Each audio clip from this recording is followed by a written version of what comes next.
A family arrived and said they had papers to prove that his house was theirs. No, said the man. My people have always lived here. My father, my grandfather, and look, the garden.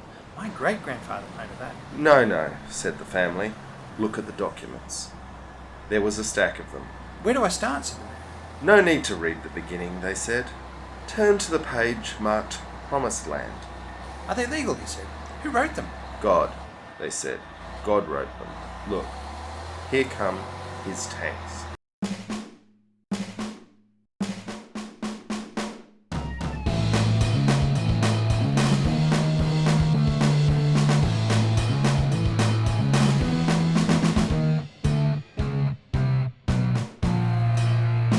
Hello, tank fans, and welcome to Totally Tanked, the tankiest podcast in Tankville. Where today I'm Rob, and I'm here with... My name's John. I'm the co-host. So at the start there, we had a little reading of Promised Land by Michael Rosen. We don't normally shame the subject countries of our tank manufacturers, but we did think it was important to give some perspective into how this tank's used. Because what are we talking about today, Rob? The Merkava. Or God's tank. God's tank. God's chariot. Iron Wall of Israel. So, yes. Now, why are we doing Macava this week, Rob? Because somebody sent us a photo of them wearing one of our miniskirts. Yes, so thank you, Layla, for letting Cornelius buy one of our Tiger. And it was her choice. This tank was her choice. Yes. It's one of her favourite tanks. So. Yes. Layla is actually quite the tank fan and listens to the podcast. So thank you, Layla, for modelling the Tiger miniskirt, which reminds us, Rob, we have merchandise. We have merch. Yes. So redbubble.com and then search for Totally Tanked. Podcast. And that there will be our t-shirts. In particular, I'm very proud of the Valentine tank design. I think it's pretty cool. I'm still loving my Matilda 2, old and slow, all the way to the end. Yes, the Matilda 2 is grinding its way to being our first podcast to have 2,000 downloads. There you go. It's probably going to get there in the next week or so. So, yes. Just grinding slowly and oldly as our very first episode. Yes. But okay, let's bring it back. So, just for the benefit of listeners, we're talking about Macava. This episode is the featured tank, but we are going to talk about events in Ukraine at the end of this podcast. So hang around for that, or hang up if you're not enjoying that side of things. But just letting you know that is going to come later in the episode. And a lot of what we're going to talk about with Macava is the use of armour in urban warfare, and that's extremely applicable to what's happening in Ukraine. So it's all actually tying in surprisingly well. Yes. And even the Ukrainians trying to build their own version of the Macava, the Object 488 many years ago. And yes. All those sort of bits and pieces. Yes, and just wait till you get to the beer review. Well, that's going to get extremely exciting. So, Macava is Israel's tank. It's at the Mark IV. We're going to talk about Mark IV version 4 or Part 4 or... Yes, there's lots of iterations of the Mark IV. But we don't plan to do a separate podcast for each Macava mark, so this is their chance. This is all in one. Like we did the Leopard 2s all in one, possibly ill-advisedly. There's a lot about that episode I would have done differently now, but... we live and learn, John. We live and learn. We adapt and we grow and adapt. And in 2-3 years' time, I might be saying, gee, I really wish we'd done the Macava marks separately, but... there are lots of different tanks we can come back to. I was going to say, we've got all the infantry fighting vehicles we'd have to do before we do all the Macava marks. Yeah. So, Macava, where does it come from, Robin? When does it come from? All right, so... in the interwar period between the Six-Day War and the Yom Kippur War, the Israelis were looking to buy... so 67 to 73, the Israelis they were testing out some of the Chieftain tanks from the UK. The UK said, you know what, after the Six-Day War in 67, they said, we'd actually like selling our tanks to the Arab countries rather than you guys, so we're not going to sell you the Chieftains anymore. And so the Israelis said, oh, bugger, we can't rely on these foreign countries to sell us tanks, therefore we've got to build our own. Yeah, I mean, it was reasonably well advanced to the point that I think 2 Chieftains had actually been shipped to Israel. Yes, they had 2 demonstration Chieftains. Which, as we've discussed, Chieftain was not a great tank design, so the Israelis might have dodged some bullets here. I do think there is a point, and literally when you go from... Because, when I was a teenager, I was really into the myth of, and I'm sure many of our listeners could say the same. The myth of Israel as this beleaguered island of democracy surrounded by evil orc-like enemies. And there was a lot of romance around Israel, particularly I'd say it sort of ended just after the Yom Kippur War. But the idea that there was something noble and heroic and very clever before they started turning to the dark side in a few areas and elements. And I mean, I would note the poem we start with. Michael Rosen is Jewish, admittedly not a fan of Zionism or the State of Israel, but he's not anti-Semitic by any means. He is Jewish. And similarly, it was around this period that, countries like Britain were starting to say, you know what, we can't sell weapons to Israel.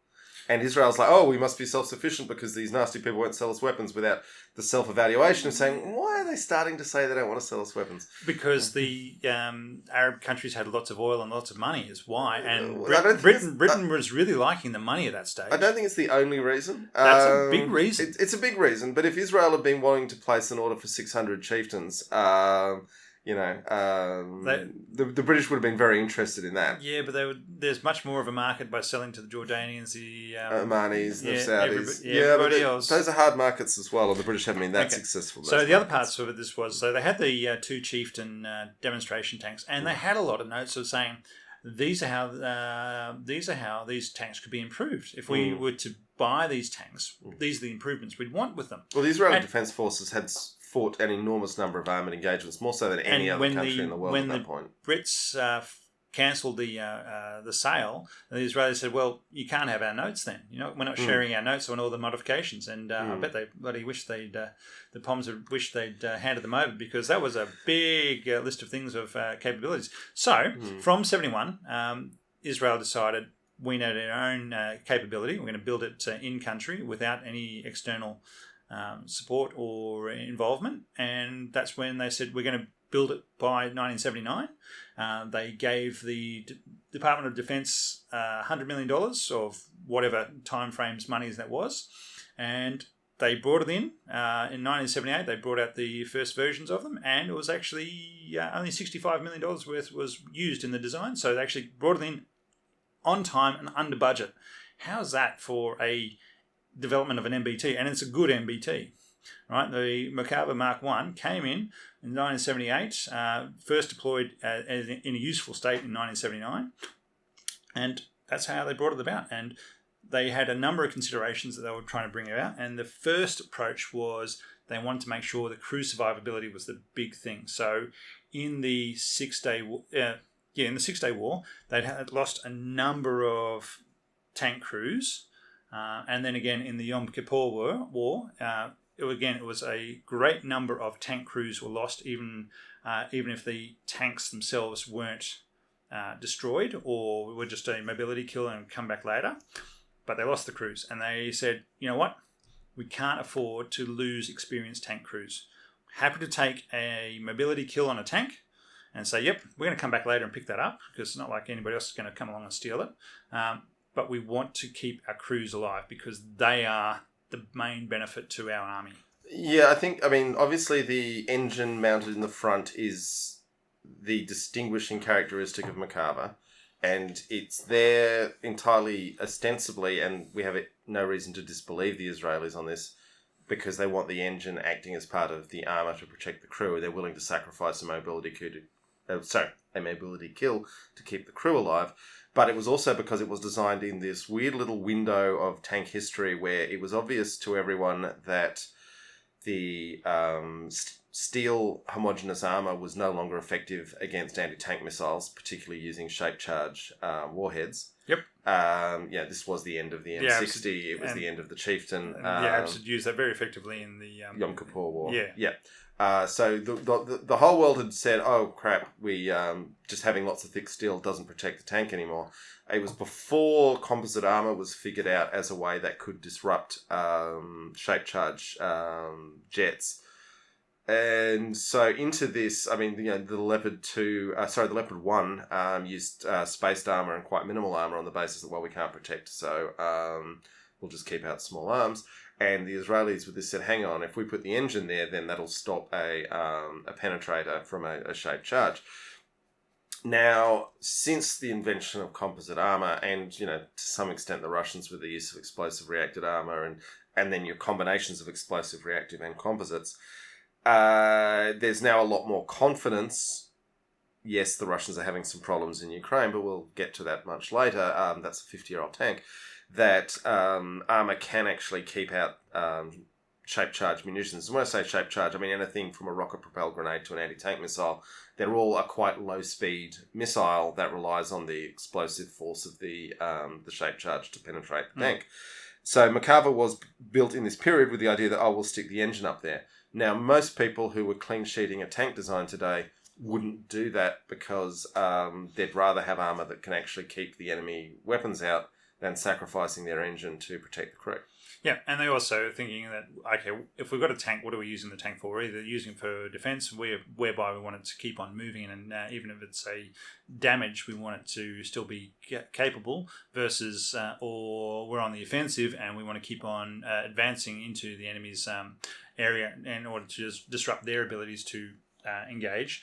But the Israelis said, no, we've got to save the crew. So even if we have a mobility kill, leave the tank there. We'll keep on going, whether it's forward or reverse, and we'll come back and pick up the tank later because we're probably going to hold the ground because they're only defending Israel, all right? And going to little ways into neighbouring countries. Yeah, but it's a very important, and throughout the Macava, most of its innovations have been ahead of their time in crew comfort, crew fatigue management, and crew survivability, and the Israelis were really onto something with those being their points of emphasis. There are times when the technology available at the time has led them down paths that maybe other countries wouldn't go down. But the basic point that tanks are relatively replaceable, but trained, competent tank crews are very hard to come by. Especially with the conscript army, is what they're essentially looking at have in their tank crews. That if you're an 18-year-old male, you're joining up, and if you get selected for the tank crews, you're going to be spending the next 4 years inside a tank.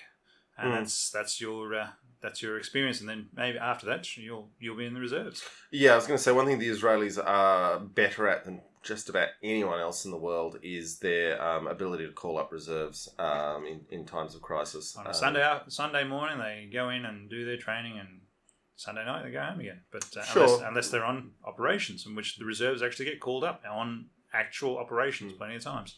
But, there are plenty of accounts, particularly in the Six-Day War, of the 747s flying in from all over the world with Israeli citizens who were living all over the world, but the war had started, so they had to get back to their units. Their ability to call people up for these things is, I would say, better than anyone else in the world. Now, I just want to digress a little bit here for one of the YouTube channels, Red Effect, had a great interview with a young Israeli tank commander, and he was talking about having to take his M16 home because that's what they do. But of course, they have nowhere to store it. So when he goes on holidays, he's going to make sure he pulls his rifle apart and then stores all the bits in various different places around his house and room. And I'm just thinking to myself, when you're telling this story about flying in from all over the world, they've got to come back, and then find all the bits and pieces of their M16 to put back together again before they turn up for operation. I've got it. Where did I put it? It was in the sock drawer. No, hang on. It was. Mom, where have you put everything? I threw that box out. Didn't think you were coming back. Anyway, that was a total digression. Look, other things. It was. Macava Mark 1, Macava Mark 1, and please forgive us our pronunciations. We're Australians. We're going to make it all sorts of different ways. Even if we tried, we'd just make it worse. Yeah, exactly. Yeah. So we're going to call it what we call it. So we're not going to try. It's the Australian way. Right. It was a 60-ton tank deployed in 1979 with a 105mm gun. Yes, it's essentially the legendary and ubiquitous L7. Correct. But it built because they had their own things. They had the Centurion suspension. It still has essentially double spring suspension based upon the Centurion, which is one of the things that's really carried over from all marks, and that's one of the things that actually distinguishes it from a lot of modern tanks, which have the electronic or hydraulic suspensions and all sorts of various clever bits. They've still got double spring suspension. It's quite funny because when they put the Horseman suspension on Centurion, that was not a new scheme, and for what was a revolutionary tank in many ways, it was going with the old and proven even then in Centurion in 1944 when they were building it. And the fact that lots of people still think that Macava is some sort of upgraded Centurion, and there are reasons to think that because Israel still operates heavily upgraded, like in their recovery vehicles and things. They've gotten rid of most of them. They did up until about 10 years ago, I think. So anyway... The Centurions were forming their armoured recovery vehicles, the ARVs, but they've gotten rid of most of those and converted the Macava Mark IIs into the ARVs now. Okay. Anyway, my point was modified Centurion stayed in Israeli service very late, and there was significant overlap with Macava. And in fairness, most people, when you're moderately good at tank identification, the first thing you look at is the wheel setup. So you'd say, oh, that looks very similar to a Centurion. But it was not. They just kept the suspension and the drivetrain. Although when people say they kept the drivetrain, it's still at the other end of the tank. Anyway, so it's somewhat modified, you could say. And then come 83, they brought out the Mark IV. So Mark II. Mark II. Sorry. And what did the Mark II have? Sorry, what was distinctive about the Mark II, Rob? The metal balls. It's got balls. It's got balls. Okay, so they made 250 Mark I's, and then 580 Mark II's, and one of the things they did find as part of the 1982 Lebanon War, I don't know what we're calling it, but when they went into Lebanon. It's literally called the 1982 Lebanon War. There you go. I'm very clever that way, aren't I? Is that there was a tank shot trap vulnerability at the rear of the tank under the turret, which would freeze the turret in place. Particularly to high explosive anti-tank, your shape charge munitions, which... RPG-7s basically from behind. And so they said, right, what can we do to do that? We can't put armour there, and we don't want to put an armoured skirt because it might catch on things. So we're going to build... So we're just going to hang a bunch of... an armoured skirt that's literally a skirt and that moves over obstacles. Clever. And so it's a bunch of chains with a little ball hanging at the end of it, and it weighs it down, and just gives it a little veil, essentially, at the back of it. I thought I think of more of as a veil than a skirt. But it's in. When you see camels with their little tassels to keep the flies off. Yeah, that's exactly what I think of it is. I mean, it seems to work. It must work because it's been retained through Mark II to 4. Exactly right. It's they've kept it on, and they said, well, these are all the vulnerabilities.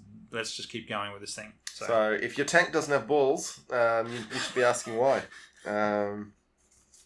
Now, I just want to quickly note the engine. Teledyne Continental made the engine on Mark 1 to 3. Continental was then bought by China, and since then they've been using the General Dynamics NTU. Well, they started out with the Israeli-made engine for the Marks 1 and 2, and then they started out with a German-made engine for Mark 3.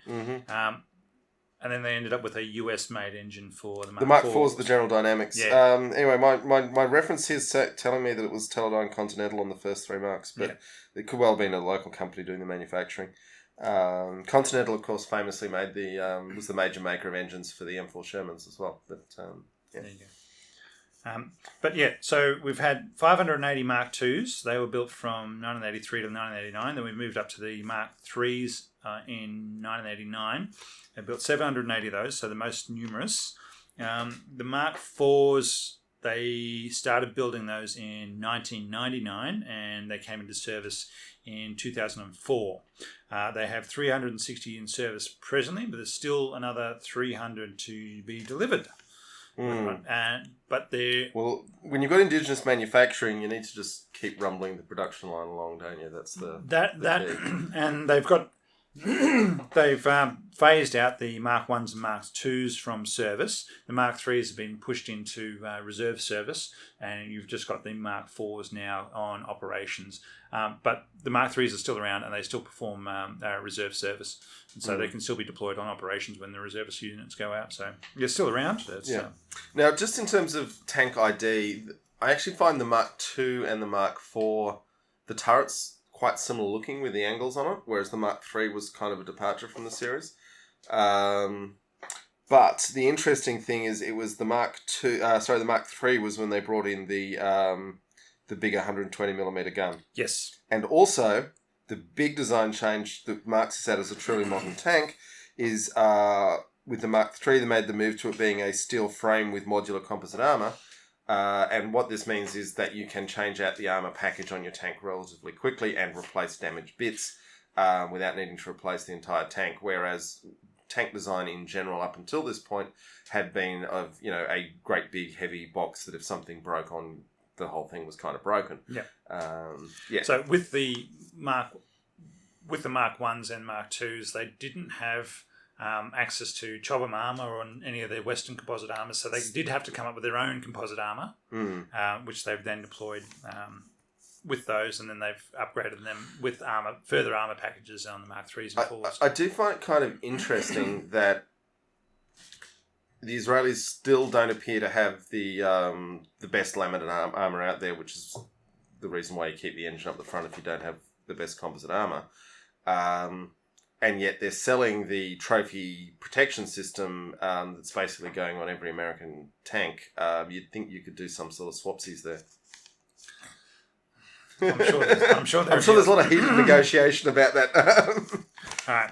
So it's got a 4-person crew, 7.6 metres long, 9 with the barrel sticking out. Now, the barrel is, even though it's the barrel on the Mark 3s and 4s, is a 120mm smoothbore. It is only an L44, not a L... 55 is 55, what most folks use these days. Which is, it's basically the Rheinmetall 120, but this is the shorter barrel version. But it can fire all standard NATO 120mm rounds, except for the bloody POMs and their rifle grip ammo. Well, they're phasing that out. So, 7.2 metres wide, which is quite wide, and that's without the skirts. And then once you add the armoured skirts onto the side, it's about 4 metres wide, which is a good foot wider than most other MBTs. It's definitely not a tank to be shipped on railways. No, it's basically, that really does mean it's not designed for being transported by low loaders or trains. It's really self-drive. Or ships for that matter, yeah. Which is only self-drive around the country, which means you've got limited mobility, which is fine for Israel. When your country's only 100 miles wide, you'll need to... it's 230.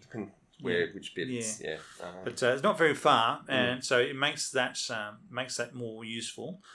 Whereas other tanks that have to be transported across countries makes it much harder. 1,500 horsepower engine in the Mark 4s. The Mark 1s, 2s, and 3s had less than that. I mean, the Mark 3. I mean, the Mark 1 was 908. The Mark 2 was 950 horsepower. The Mark III was 1,200, and then when the move to the General Dynamics water-cooled diesel is 1,500 horsepower. Now, I'd note the first 3 Marks, that was air-cooled diesels, and frankly, for any sort of warm weather engagement, I would much rather have a water-cooled engine. Yes. Yeah. But they worked. For the first 3 worked. I mean, I've never heard anyone complaining about their engines overheating more so than any other tank. But yeah, so the move to General Dynamics, a huge horsepower increase, 300 extra horsepower for the same weight package. So they must have been pretty glad to see that. And they reckon it can get to 32 kilometres an hour in under 10 seconds. Well, they're up to 60 k's an hour on road. They've got a 500 kilometre range. And the weight is listed as 65 tonnes with the trophy system. So we'll get onto the trophy system in a little bit. But we reckon that adds probably another 5 tonnes. So it's a bloody heavy tank with 70 tonnes. Yeah. Yes, it's a heavy tank. It's a big, wide, heavy tank. It's not designed to go anywhere fast, but it's designed to be quite unstoppable when it gets where it's going. What do you want to talk about next, Rob? Well, let's talk about the trophy system. This is a system that has increased tank survivability and had a huge impact upon how the Israelis deploy their tanks and use them. I'd say it's had a revolutionary impact on armoured vehicle design throughout the world. Yeah, I agree. So what Trophy is an active protection system. So when the tank will detect an incoming ATGM, anti-tank guided missile, or any other sort of round coming in at not cannon speed, it can't stop actual tank shells, but it can stop missiles, which come in much slower. And it then fires out a counter missile, which will explode some distance out from the tank, and preferably away. Trophy is still what they call an explosively formed shell, and what it still means, as far as I can tell, it's a cross between a claymore mine and a shotgun shell.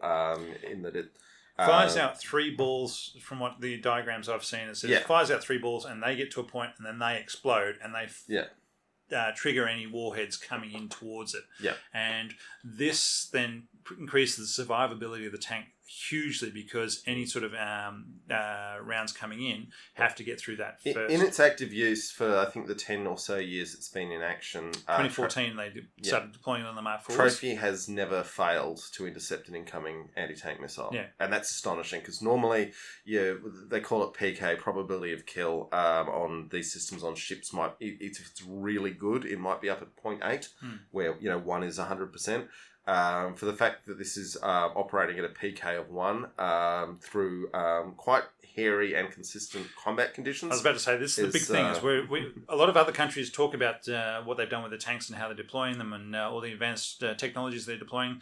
Israel's actually testing those things in combat conditions, because they are getting shot at. Yeah, it's not a case of we think this is how it's going to affect, or this is what has happened in training environments. No, they're getting shot at by other combatants with anti-tank guided missiles of all different types, and mostly Cornets, but I agree there is a wide variety. There is a wide variety of anti-tank missiles coming at them, and it's surviving. It's working. So.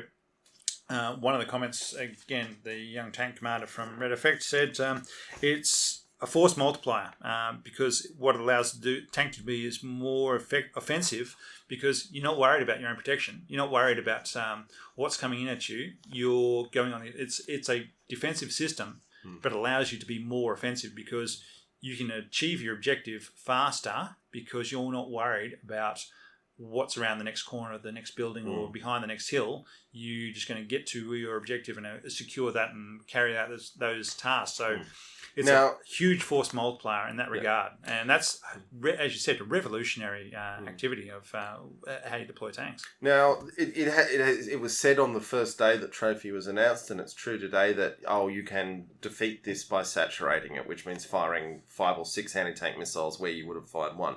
But the answer to that is, okay, firstly, you're now having to fire 5 or 6 anti-tank missiles to achieve the effect that 1 would have achieved, and that's a huge game changer in how you fight and win your battles.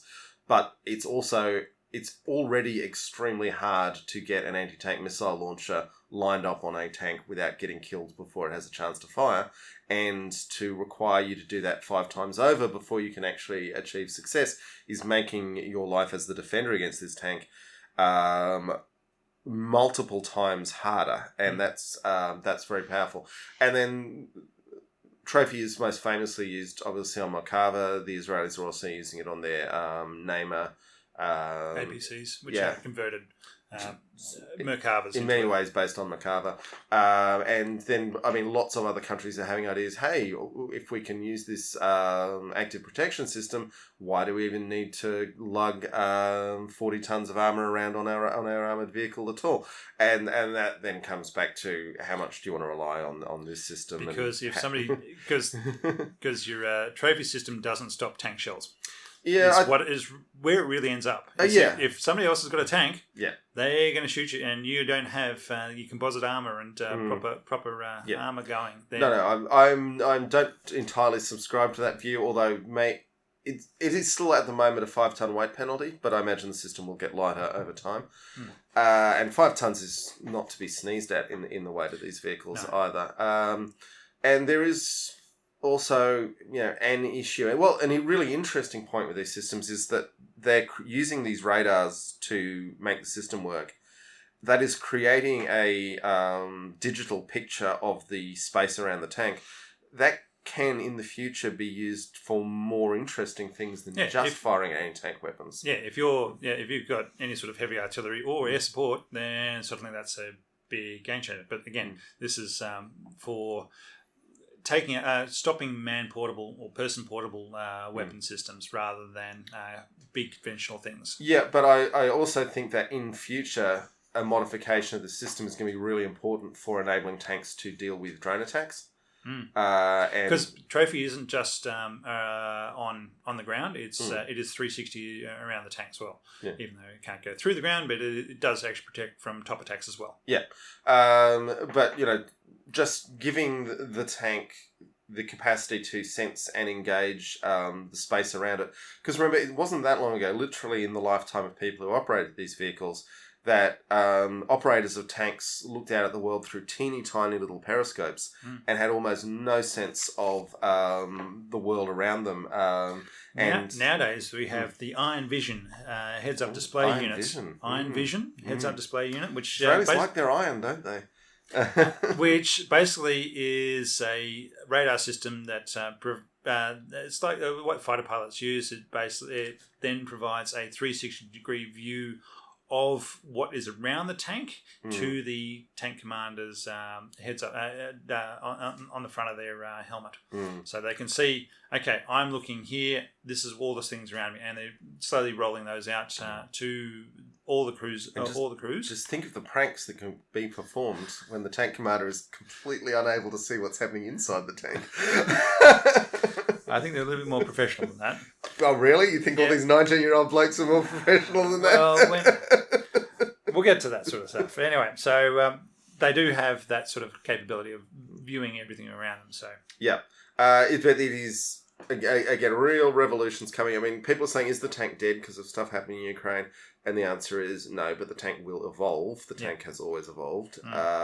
And part of that evolution, I'm pretty sure, is going to be these sensors that form part of the active protective system, doing a lot more interesting stuff. And also, these are synthetic aperture radars. The Americans, certainly with the Super Hornet Growler versions, have been doing really interesting stuff with using their radars to sense certain types of circuit boards and even be able to melt them at a distance. This is all things that tanks are going to want to be able to do in the more complicated battle space of the future when you've got drones coming from every which way and lots of cheap anti-tank weapons. Now, John, what's the other major difference of the Macava versus other MBTs in the world?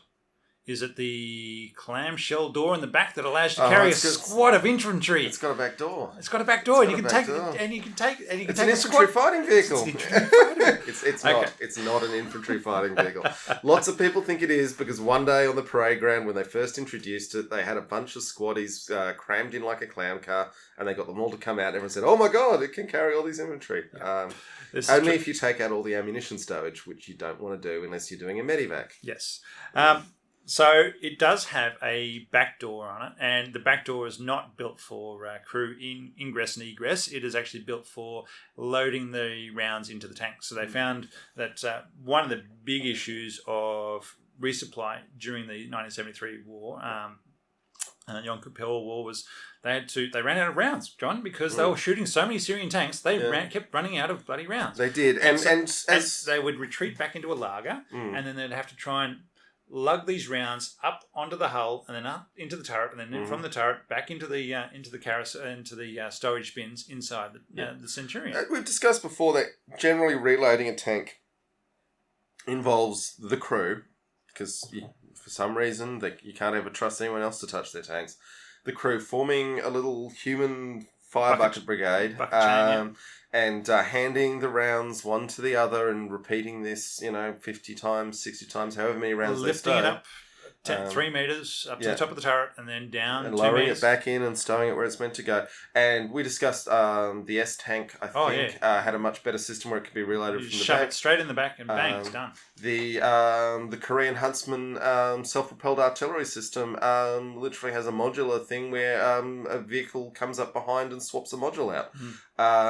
And what the Israelis have done here is have the ammo reloading being done at this hatch at the rear, which is much more protected if you're in a firing position. Well, yeah, the thing is the tank can sit on a hillside and be firing rounds every time it sees a target of opportunity and be reloaded without having to move off that hillside. And the crew is fully protected behind the tank. Yeah. So, yeah, it's not standing on the top. Hi! Waving at the enemy. No, Yeah. it's they can get the round straight in and they can continue fighting. And that's it. Having said that, it is allows the crew to get in and out much quicker. So when evacuating the tank in the case of fire or any sort of penetrating hit was a definite design feature. One of the things they found is many tanks during the 73 caught fire because the hydraulic fluids within the turret were highly flammable, and as soon as any sort of penetrating hit came in, everything would catch fire, and there goes tank crews. But also, by its very nature, having the hatch at the rear means if your tank is vaguely facing the enemy and you've taken some sort of penetrating hit, then being able to evacuate from the rear keeps the crew covered as they evacuate the tank, Correct. rather than jumping out of a hatch at the top and getting sprayed down with machine gun fire. Correct. But the other thing they did with that sort of scenario of the hydraulic fluid catching fire is they said, right, we're not having any sort of flammable hydraulic fluid in the turret. That's all going to be stored in the turret bustle. Okay. So it's nowhere near actual people. So if anything happens to catches fire, it's outside the tank. It's outside the crew compartment. I assume they're still elevating and depressing the They are. gun with That's all. hydraulics. That's all electrical. That's electrical. Okay. That's all happening electrically. So why do they even need hydraulics at all? Because to power stuff, I don't know. I'm not a tank. Okay, I'm not a tank engineer. There was something they couldn't get rid of, but the point being is it's taken out the flammable fluids. Yeah. Which would spray around the inside of a tank and catch fire as soon as they took any sort of penetrating hit. Yeah, right. They moved that outside of the crew compartment, so the tankers are no longer catching fire on when the worst thing happens. As opposed to, as we famously discussed with the Sheridan, where just doing something slightly wrong would see cherry pipping when the operators get covered in red hydraulic fluid.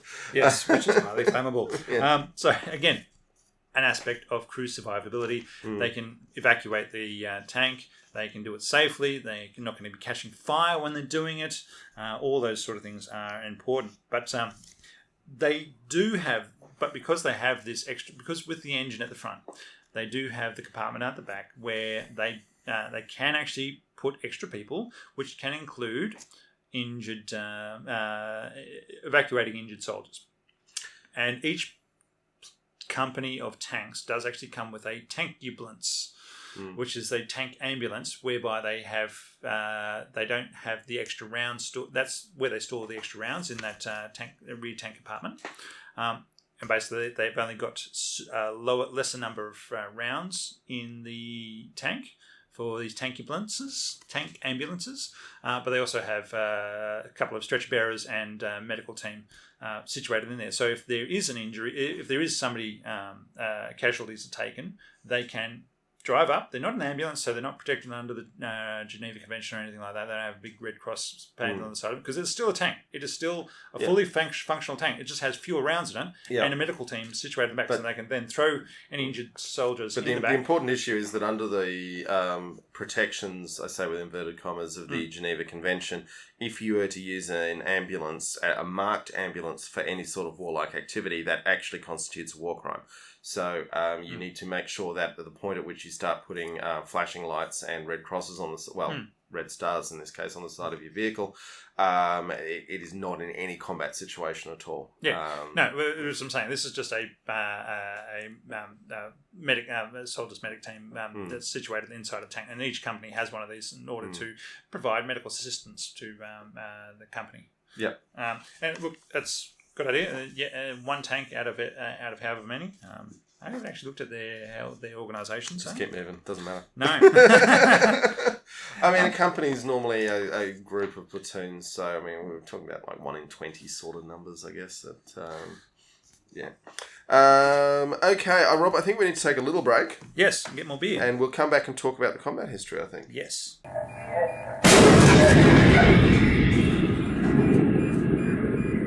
All right, we are back. Not quite time for the beer review yet, but we are opening another can just because we're thirsty, and it's what we do. So, other aspects of protection. Now, you're talking before about the Leopard 2 with the spaced armour. Yep. Sorry, Leopard 1 with the spaced armour. Mm-hmm. Um, And because- Leopard 2 to some extent, but yeah. Because they didn't have Chobham to begin with and composite armour, and they still do, one of the things they do is put fuel tanks. They spread fuel all around the hull and the turret. Which the Swedes did with the S-Tank as well. They did it in their jerry cans, but this is actually built into the armour. So, Do you know where this was first used? no. British battleships. Really? Yeah. So they'd have these. They realised that an incoming round wasn't going to detonate the fuel oil. A large chunk of the armour, because part of the this is getting a bit of a digression. Under the Washington Naval Treaties, which limited ship tonnage, it was the dry weight of the ship. So what they did that was quite clever was put the fuel and the water supply of the ship around the outside of the ship. Using it as armour. And so they do that in the Macava as well. So both the fuel and the water, there's a 60-litre water tank for the crew, and it's all built into the spaces between the armour, so that'll then provide extra protection for any RPG rounds. Make through everything else, hits that, and it then gets diffused by the fluids. And they're self-sealing tanks, so... And because it's diesel, it's not going to catch on fire. So it's just a case of unbelievably hard to catch on fire. You got to spray it around, let it get exposed to the air, and then have To say diesel doesn't burn is obviously untrue, but to say that diesel is very hard to set on fire, I think is entirely defensible. Yeah. So again, another aspect of the design of the tank. Now, 60mm mortar, John. Not a lot of tanks have their. I love this mortar. A lot of the tanks have grenade launchers, which are essentially, and smoke launchers, which are essentially similar things. But this is actually a proper company deployable 60mm mortar. I mean, 60mm is at the small end of mortars. Yeah, as I said, it's a very useful weapon. Because it can shoot over hills. Well, not just that, because it just gently plonks down exactly where you want it, a piece of high explosive. And it means you're not having to fire the main tank gun, which can definitely be overkill for a lot of... I dare I say it, soft targets. But also, I mean, remember the Russians... Mortars aren't as accurate, though, as probably tank guns. No, they're not. But, if you're just trying to neutralise a trench or something like that. And remember the Russians, with their Valentine tanks, were using... they converted the smoke grenade launchers to fire mortar rounds in World War rounds, II. It's just a very useful thing for a tank to have. Entirely man-portable weapon, but just have it in the armoured platform, being able to look around, say, over there, something we don't like, and just gently lob something over the top into it. So it was originally...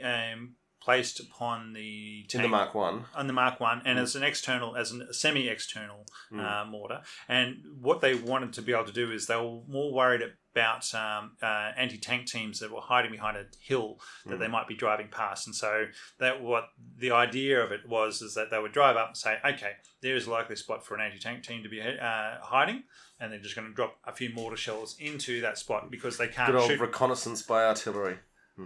One. Reconnaissance by fire is a thing, yes.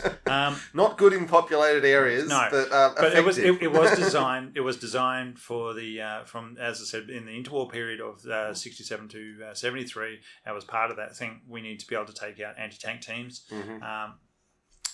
and since that they've then. And once they got into combat, you know what they said? They said, "Don't make us get outside the tank to fire this thing." So it's been internally operated since. That's right.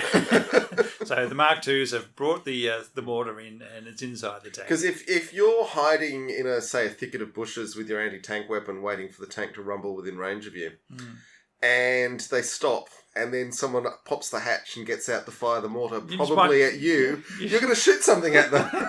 And it might just be a rifle, which is much quicker than an anti-tank round. But the popping of that hatch is going to bring bad things upon the person getting out of it. Yeah. So they've gotten rid of that.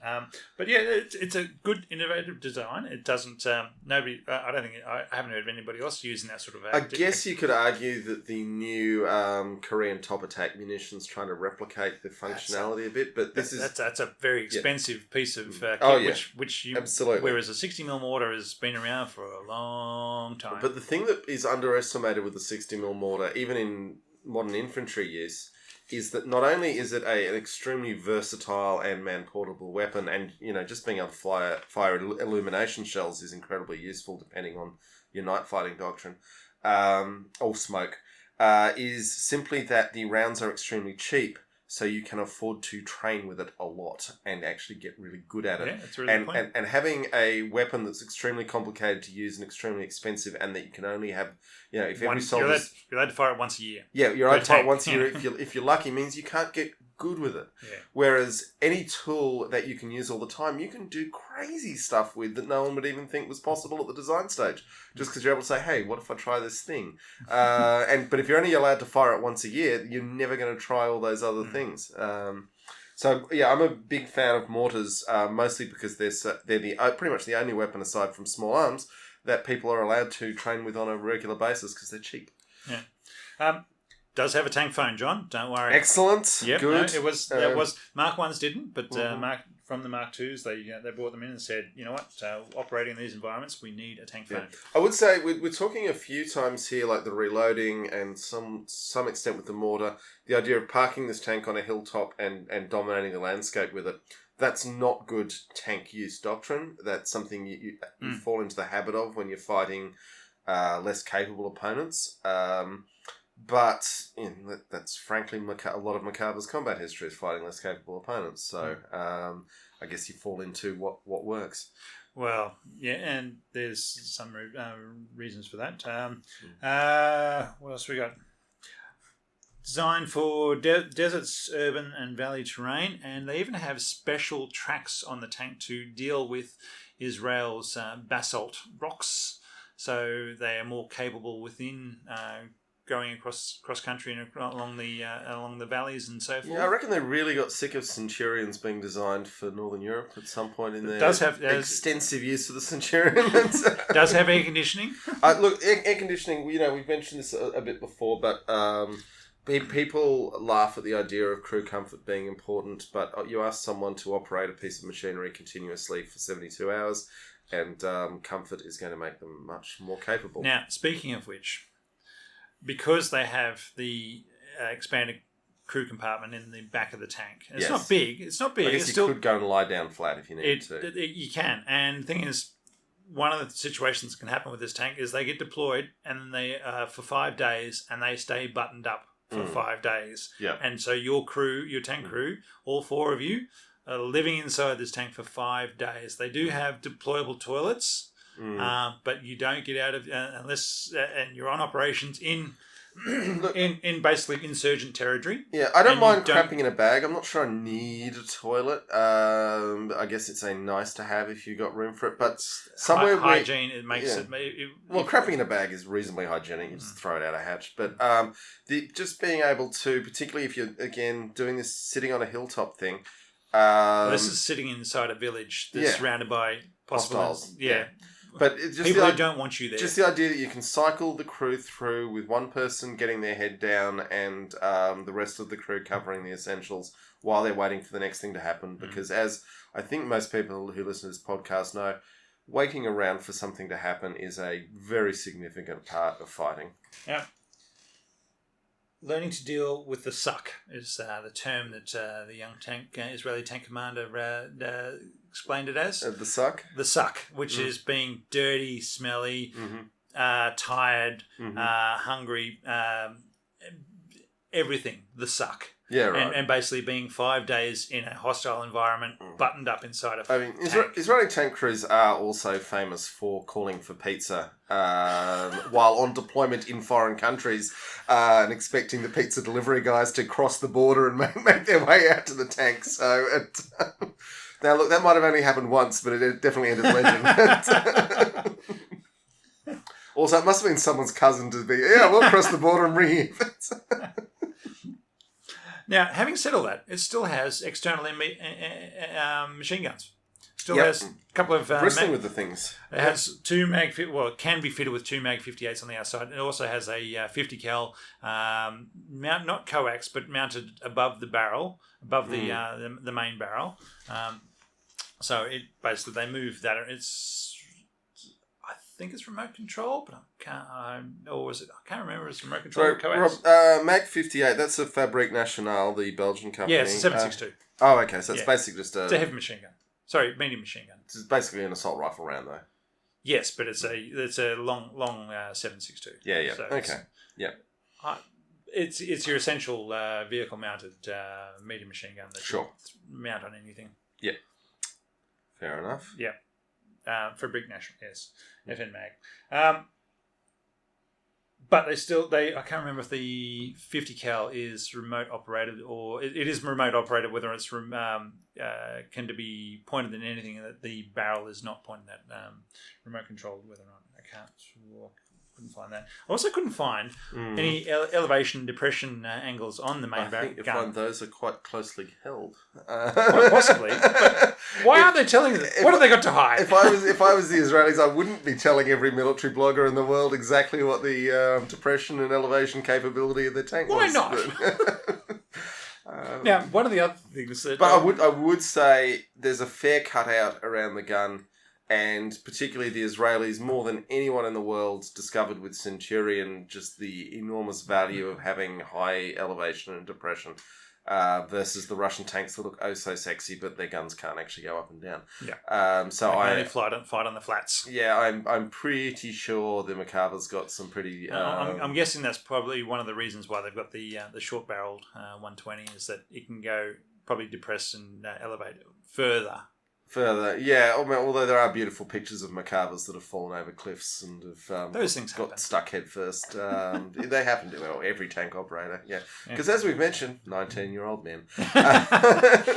And there's a lot of dead ground in front of a tank driver, right? You can't see. I think it's about 9 meters or something. They say usually of ground you cannot see in front of you. So if you come up over a rise and you think to yourself, okay, I can see flat ground 9 meters in front of me. The warm sunlit uplands, just gun the engine, you're there. Between you and that nice flat ground 9 meters away, it could be a great big tank ditch and you can't see it. Or just a ditch. Yeah, just a ditches happen. Ditches happen.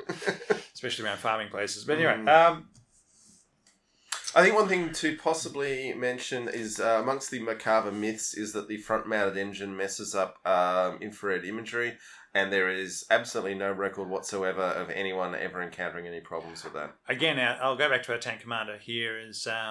He did say that in the heat, it makes no difference. If it's a hot day and you're deployed in the desert, it makes absolutely no difference because there's no heat differential between the engine exhaust coming out and... I would say a hot day in the desert, infrared is not a great tool. Yeah, but it's what it's measuring is the differential in temperatures. Yeah. Whereas on a freezing cold night at the heights of the Golan Heights, in the middle of winter type thing, if you've got a nice hot engine going in front of you, it basically comes up as a thermal bloom, but it doesn't affect their sights one bit whatsoever. He said it's a thing because the hull is already blocking the visibility anyway. So whether it's painted white or not, but it is going to show up to anybody else looking at them through thermal imaging because they're going to show up as a nice hot spot, but it doesn't affect their visibility. Yeah, I don't think that the forward-mounted engine is the future of tank design. They did try out a Centurion with a forward-mounted engine, so that was part of the idea. Development, in 1972. So that's probably one of the areas where they got it from. Yeah, I just don't think it's going to be part of the future of tank design because it was such a specific answer to a specific problem of 1970s tank warfare. No, and generally it's better to have it at the back and more armour at the front. But it's also not the problem some people think it is either. Now, let's get to the wars. Oh yeah, let's go to the wars. Go for it. Okay, so there was the what was the name of that war again, Rob? The 1982 Lebanon War. I think it happened in 1982, and it was in Lebanon. Yes. So, I mean, we are not going to try and cover the causes and effects of the 1982 Lebanon War. It was a enormous freaking mess. But what it did do was tell the Israelis they were onto something with Macava. It did very well against the Saga and RPG-7s. It outperformed the Syrian T-62s. and it did much better than the Centurions. Now, And beating Centurion in 1982 is no great accomplishment. The tank was designed in the 1940s, for God's sake. But, when Centurion's been your standard up until that point, you want your new tank to outperform. They did also find that the M113 APCs that came with them were a liability. And it did take them another 20 years to move away from them. But even then, they recognised, in built-up environments, aluminium-hulled APCs that can't take anti-tank rounds are a liability and basically going to get your infantry killed. Yeah, look, I've got my reservations about modern IFV design where they're trying to replicate the protection levels of MBTs.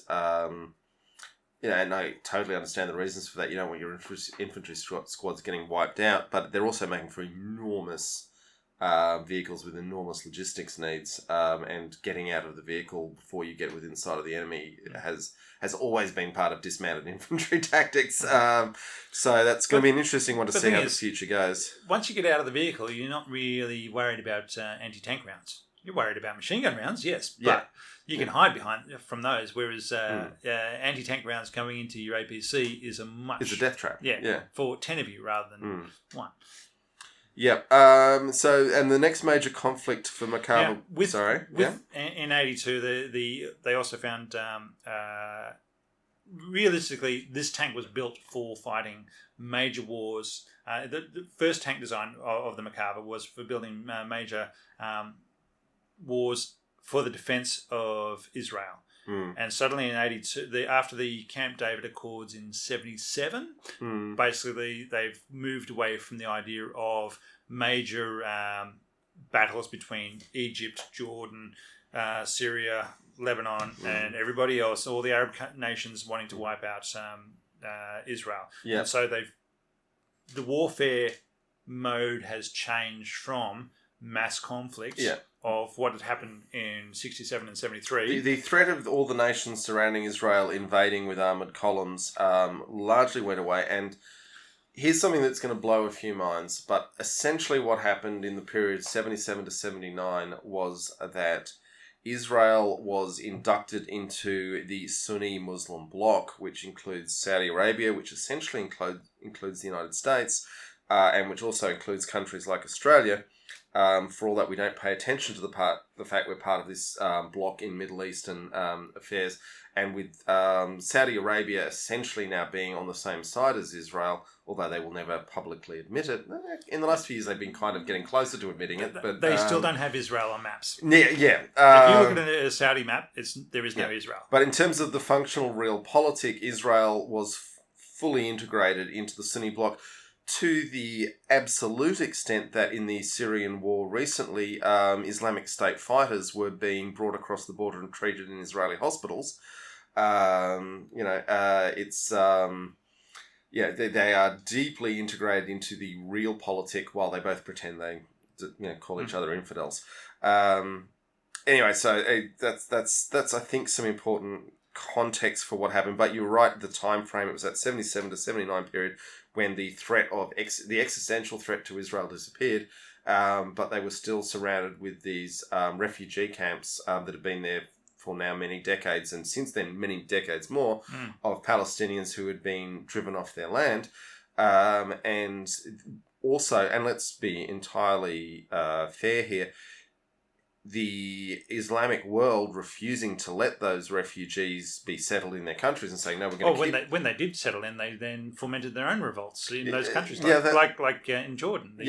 Black Jordan, or whatever the revolution was. Yeah, but it's extreme. There were centurions. Let's not pretend it is an understatement to say Middle Eastern politics is extremely complicated. But just a little bit. The Palestinians have been very badly treated, firstly by the world saying we're giving your country to these Jewish people in 1949. And I think most of our listeners would, if the United Nations tomorrow said, sorry, we're giving your house away to these people, you've got no idea who they are, would have an extremely violent and ongoing response to that. And I think you need to view the Palestinian struggle through the context of how would you feel if people on the other side of the world gave your home away tomorrow. I don't think you'd like it, and I think you'd be quite opposed to it for a very long time. Having said that, it's then what are we going to do? There's all these Israelis already living there. We don't want them to all be massacred either, and I definitely don't, because I have had friends who are Israeli and I've had friends who are Palestinian. I acknowledge the humanity of all the people in this thing. But people suck, John. Yeah, they're really awful. But Israel in particular, since it hasn't had the existential threat, has then, for very complicated reasons, felt the need to beat the crap out of these populations of refugees. And yeah, we're talking about refugees camps that are now apartment buildings because they've been there so long they've built apartment buildings. Yeah, exactly.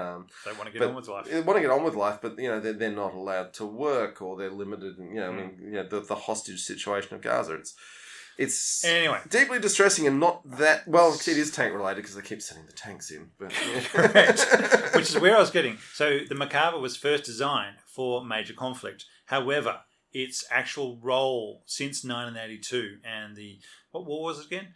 The 1982 Lebanon War. That's the one. Yeah. Since then has been for fighting insurgent activities, asymmetrical warfare, whatever you want to call it. It's basically taking out non-conventional forces. Yes, there have been tank-on-tank battles, but most of that is more based around small conflicts rather than where Israelis either taking out insurgents within country or crossing the border to take out insurgents in somebody else's territory or occupying somebody else's territory. It is not so the tank was designed for one thing.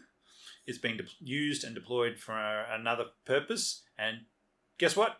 While it wasn't designed for that purpose, they built it to be very good at that asymmetrical warfare, as they call it.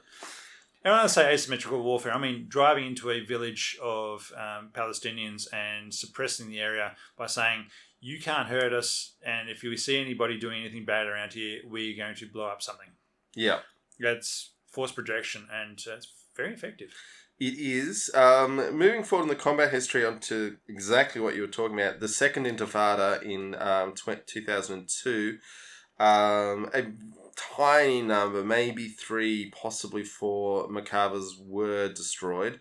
But considering the amount of fire they took and their ability to dominate the spaces that they were in, I would say that was a worthwhile trade in most military terms. Mm-hmm. But let's not forget, a tank, the most expensive ones in the world are only about $10 million. The effects they produce are, in the words of MasterCard, priceless. Now, just to put the prices in perspective, your Macava 4s at the moment are going for about $3.5 million to build. Your Abrams are anywhere between $6 and $9 million dollars. We're looking at US dollars, and that ranges because whether or not it's a foreign sale versus a basic... Which SEP version, which Tusk package. All that sort of stuff. Yeah. Your Leopard 2s are going for 5.7, so... The Macava 4s are still a very cheap tank to build. Yeah. They may not have the profit margins that the Western countries are trying to put on top of arms sales, which could be a really special reason why Macava is so effective, that it's not profit driven.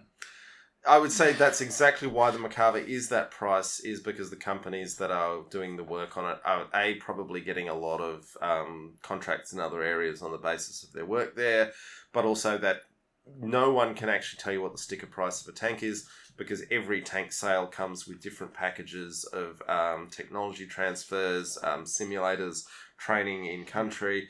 It's unbelievably complex how the numbers are arrived at for any given tank sale, and it's not like buying a Toyota Camry. The prices don't exist. But to my mind, the big thing that the newer suspensions on tanks must be really expensive, because the double spring suspensions on the Macavas seem to save about $2 million. Yeah. The 1940s designed suspension. Look, that does mean that they can't fire as accurately on the move. But given that they've almost never fired at enemy tanks, it doesn't matter. Let's talk about the 2006 Lebanon War, and then we'll take a break and get that... Come back that with beer in. review. But for now, 2006 Lebanon War. Now, firstly, let's be honest here, which is something the Israelis aren't on this. They essentially were defeated by Hezbollah, a guerrilla organization, in 2006. Hezbollah won. But Hezbollah had to win in the ugly, old-fashioned way that you have to when you're the poorer, dispossessed opponent, of being willing to absorb atrocious casualties to inflict... political loss on your enemy. So, in the entire 2006 Lebanon War, only 5 Macava tanks were destroyed, and that was for Hezbollah firing over 1,000 anti-tank missiles, not including the RPGs, missiles, to achieve those 5 tanks destroyed. But having said that, there were numerous occasions where Israeli armoured thrusts were stopped by Hezbollah. And I would also say Hezbollah deserve an enormous amount of credit as essentially today the finest light infantry in the world, particularly proven in their combat record in the recent Syrian war when they were the ones who actually went in there and did the nasty on Islamic State. Largely led by Soleimani, the Iranian general who the Americans then bombed. But, Assassinated, John. Yes. They assassinated. So Hezbollah are not a force to be taken lightly. They train hard, they train smart, they fight hard, they fight smart. 2006, it was a war where Israel learned to respect Hezbollah. Look, I'm sorry I can't pronounce or remember the name of the battle where the Macavas were heading up a valley and were basically surrounded by Hezbollah fighters with ATGMs on the hilltops, and they've had 19 tanks taken out.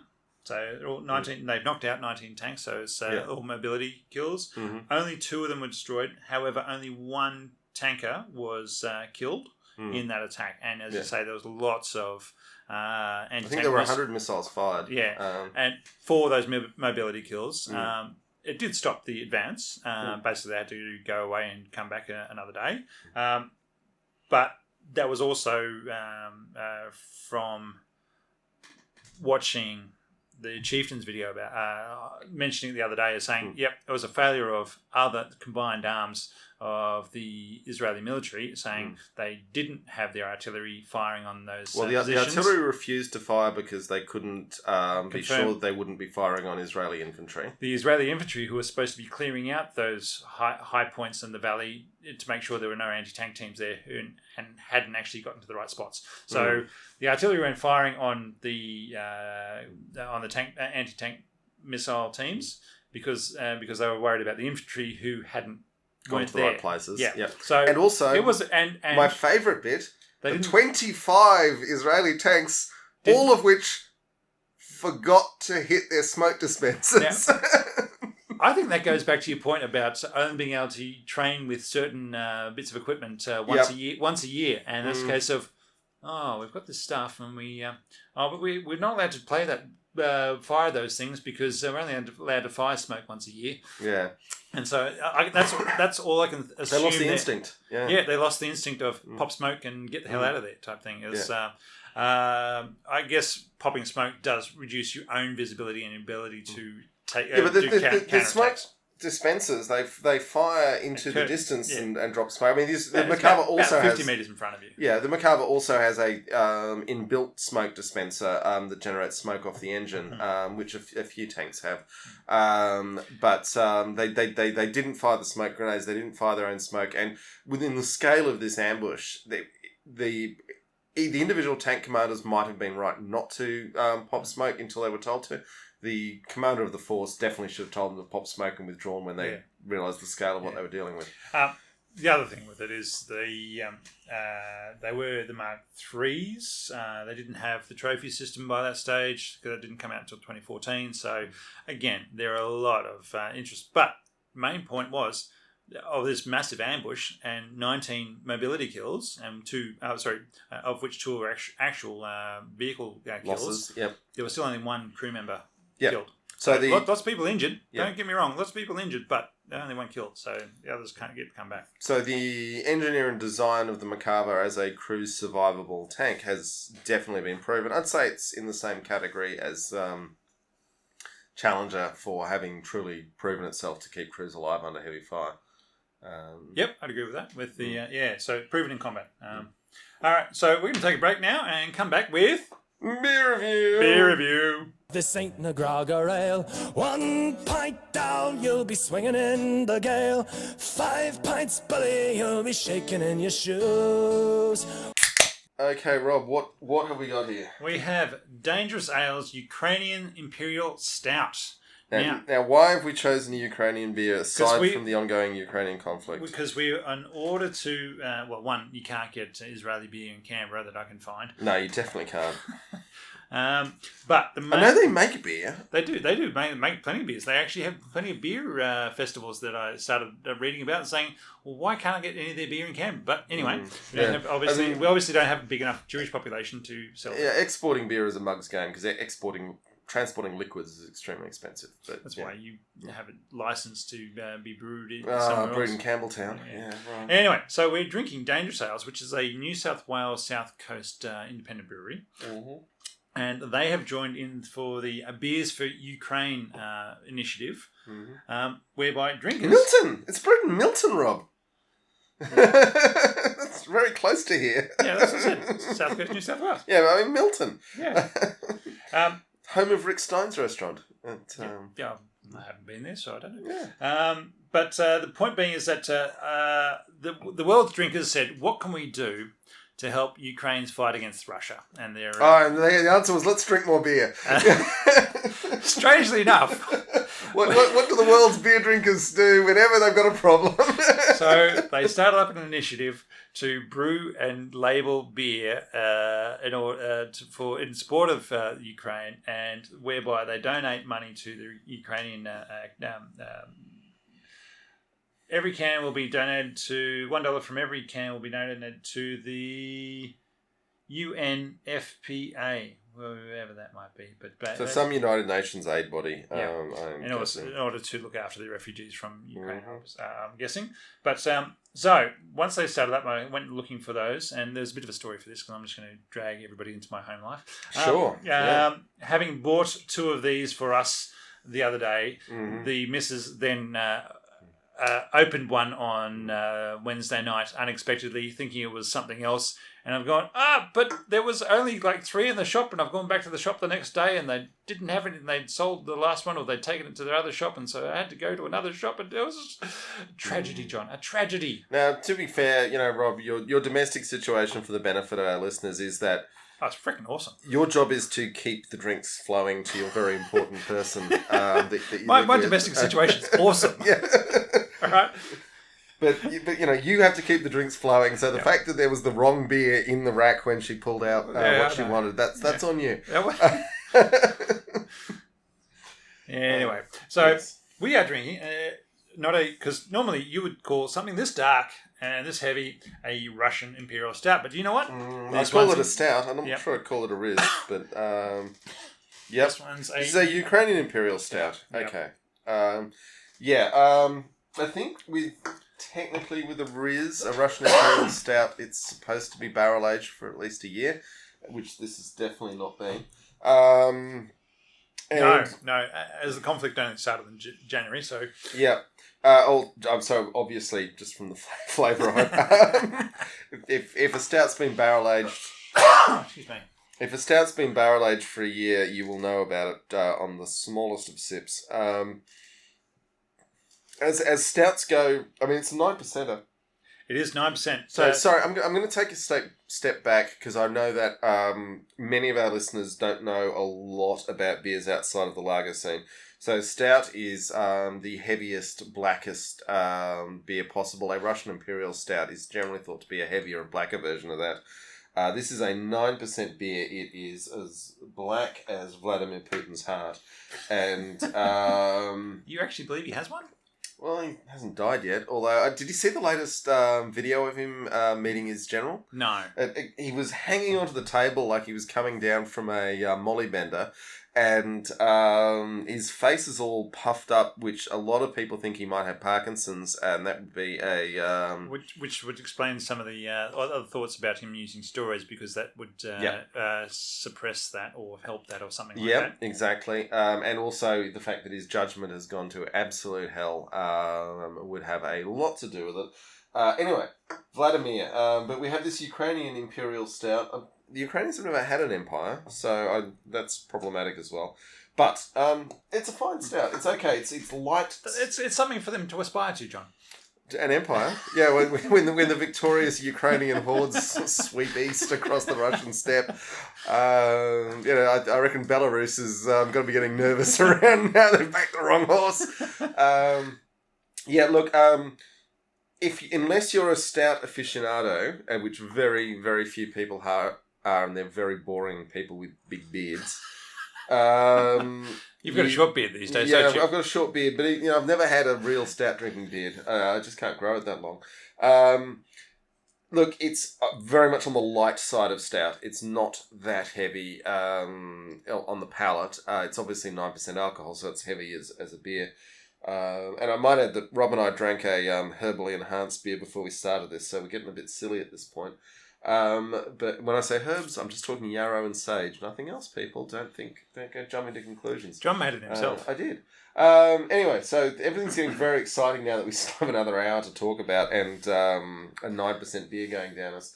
It's quite light on the palate, which if you've never drunk a stout, this is the sort of thing you want. You want the lightest possible end of the stout spectrum. Because at the big end of the stuff, it's like drinking treacle or molasses. Treacle. Yeah. It's fine. I mean, it's more of a ruby, frankly. I can actually see light coming through it, which just a little bit of light coming through it. Not a lot of light coming through it. It's black. It's black. It's got a grey head. Sometimes, Guinness classically has the white head on top because it's... the widget. Yeah, well, that's just more the nature of the colours that are in there. It's good. I like it. I would drink one or two of these at a pub as opposed to my normal rule with stout, just like one will do. $10 a can from with the dollar going to the UNFPA. Yeah. I mean, and 3.1 standard drinks within the can. It's a 440ml. I would also say if you're buying charity beers, do look for how they phrase it. If there's an amount of profits going, then could be that nothing at all will go. Because, depending on how you set up your costs, you could have no profit at all. That's like Shane Warne. With his charity. foundations, yeah. We can say that about him now because he's dead. Yeah, so when it's an actual dollar amount, that's what you want to look for with charity beers. So if they say $1 will go, then you've got, at least it's structured in a way that there's an amount going. I like that. And it's a white can. It's quite a beautiful, I assume, is that a Ukrainian crest on there? Well, it's their colours at any rate. So they're blue and gold colours. It's got sunflowers on it. This might be some sort of Ukrainian crest. The central motif in the crest is a little Azov-y for my liking, but that's probably where Azov got their crest from. We'll talk about the Azov Battalion soon, I promise. Yeah. Okay, that's what I have to say about that beer. Rob, what do you think about it? It's a beer. I'm going to drink it. Yeah, I had the one the missus opened the other night and quite enjoyed it. So I'm going to drink. I'm going to drink and enjoy this one as well. Yeah, we're going to have quite the buzz on by the time we finish this monster. And I would say the paint is flaking off the can and it's ended up in my beer. Yeah. And in your beer, wasn't it? Yeah, no, it came in a 4-pack, one of those with those plastic lid containers. Yeah. And when I pulled it off, I noticed all the paint coming off of the top of the can. So obviously a bit of a rush job there, I feel. I mean, there's very limited number of people in Australia who can make cans, and I'm actually surprised that Aurora, who probably made it, did do a rush job there. Anyway, that's life. Let's move on. All right, let's back to the Macava. So, one of the interesting things about the Macava, being a very successful tank for a number of years, they haven't sold any to any overseas people. They can't make, because most ways in order to build more tanks, you sell some of those tanks to make profits from, or just to increase the size of your production run. Yeah. I think many people have said, and we're in no means coming up with new thought on this one, the Macava is not the best tank in the world by a very long shot. What the Macava is the best tank in the world for Israel. Yeah, that is the common saying. Whether or not that's the best thing, I'm everybody just because everybody says it, I'm kind of leaning. Well, who knows? It's very highly specialised for the Israeli Defence Force. I would think a lot of things that they've done, for example, air conditioning for your crew, you idiots. That does, and if you're going to deploy in a closed environment for 5 days, having somewhere that people can lie down is not to be sneezed at. Yeah, and having a toilet, they can actually deploy them with a toilet. Yeah, so. And I mean, for God's sake, this is the reason the British put the boiling vessel in their tanks after World War II. It does have a ration heater. It's got a BV, yeah. But the reason was because they realised that I think 30% of their crew casualties occurred while the crew were out of the tank, doing things like going to the toilet or brewing up some tea. So if anything you can do to stop the crew exiting the tank while they're in contact with the enemy will increase the survivability of your crew, because the safest place to be on any battlefield, even today, is inside a tank. Yep. But having said there are no foreign military sales of this tank. Ukraine! No. Okay. Well, no. It's so they were looking at selling some to Colombia back in 2014. But that deal fell in order to counteract any. Geez, that would have scared the hell out of FARC. Yeah. Oh no, the Venezuelans was the real reason. Oh, okay. You're not going to get these things up into bloody the territories where the FARC is. Not too many bridges will take a 70-ton tank up there. No, they were just worried about the Venezuelans, just because who knows why. But they have made. I mean, Colombian politics is an extremely rugged environment, and a very survivable tank might well have. I mean, remember when the Colombian Supreme Court got attacked by Escobar's people? But I'm sure. Yeah, too many other things. They could have done it with a good, decent tank that day. There you go. But there has supposedly, the interwebs tells us that there have been foreign military sales just to an undisclosed country. Secret tanks to a secret country. And nobody's admitted that we can find without looking really more than the 2 minutes that I took to Google it. Yeah. But everybody suspects it's Singapore. So Singapore saying, you know what? We're a country, actually much smaller, 50 times smaller than Israel, but these tanks have been shown themselves very effective in these sort of environments. We've got some Leopard 2s, maybe we'll just get some of these as well. So that's the speculation. Yeah, no, it's really worth noting that, I mean, the Singaporean military is an interesting subject because most of it is set up for a second strike capability. So if something bad happens to Singapore, they're mostly based outside of Singapore. A hell of a lot of Singapore's military is in Australia, up in Queensland. I remember when doing my military training and talking to the Singaporeese pilots that doing their training and saying, yep, the hard part of being a pilot in the Singapore military is, okay, so you take off, and within 2 minutes you're turning around because otherwise you're getting outside your airspace, and somebody's saying, we get back in your box because you're not allowed in our country. So they've got their very limited space that they can train for them Air Force. While we're on this digression on this very long podcast, so at this point we're like, what the hell? We're just going to keep going, guys. We're drinking beer, we're talking stuff. If you want to keep listening, we're really glad to have you along. Every year here in Canberra, there's a fireworks show put on by the local FM radio called Skyfire. And must have been about 8 years ago, every year they pay the Australian Air Force to do a flyover in a Super Hornet. They used to get an F111 to do a dump and burn. And yes. All that sort of fun stuff. Anyway, and 1 year someone different was doing the accounting at the Royal Australian Air Force, and they said it's going to cost you millions of dollars to have a flyover. Whereas normally the Air Force said, we'll do it for free because it's great recruiting advertising. And also letting people see the hardware they paid for encourages them to keep paying for it. Anyway, they said it's going to cost you millions, and the FM radio station does not have that kind of budget. It's already an enormous part of their budget to put on the fireworks show. And they looked around, and the Singaporean Air Force, flying out of Shoalwater Bay in Queensland, was happy to do an F-16 flyover with obviously one of their F-16s. But the thing you've got to understand about Skyfire as an Air Force show in Australia's national capital is that a third of the air marshals in the Royal Australian Air Force are there with their families watching this fireworks show. And when a Singaporean F-16 zoomed over their fireworks show in their national capital, a lot of phone calls started to happen. I must have been out of town for that. I don't remember that at all. A lot of phone calls happened, and ever since, the F-18s have been offered at very reasonable rates by the Australian Air Force. I was wondering when the F-35s will start coming over. Probably soon. They've done a few flyovers over Canberra lately.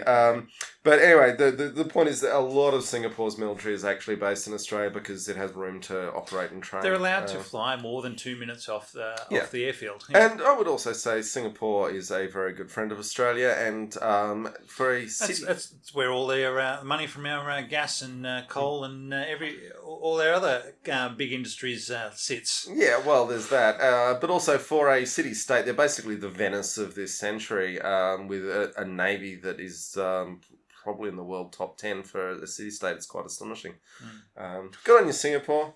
And we hope you've got the secret Macavas.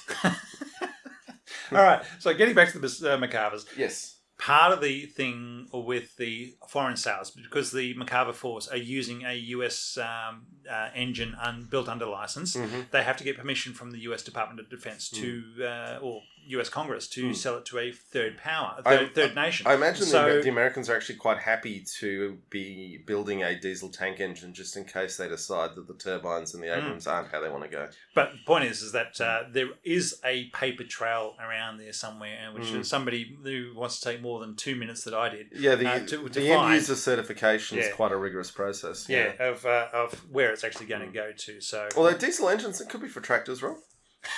Trains. What do you think it's for a tank? London buses, John. Yeah, London buses. Very big London buses. Just like the Matilda 2. Two London bus engines and away you go.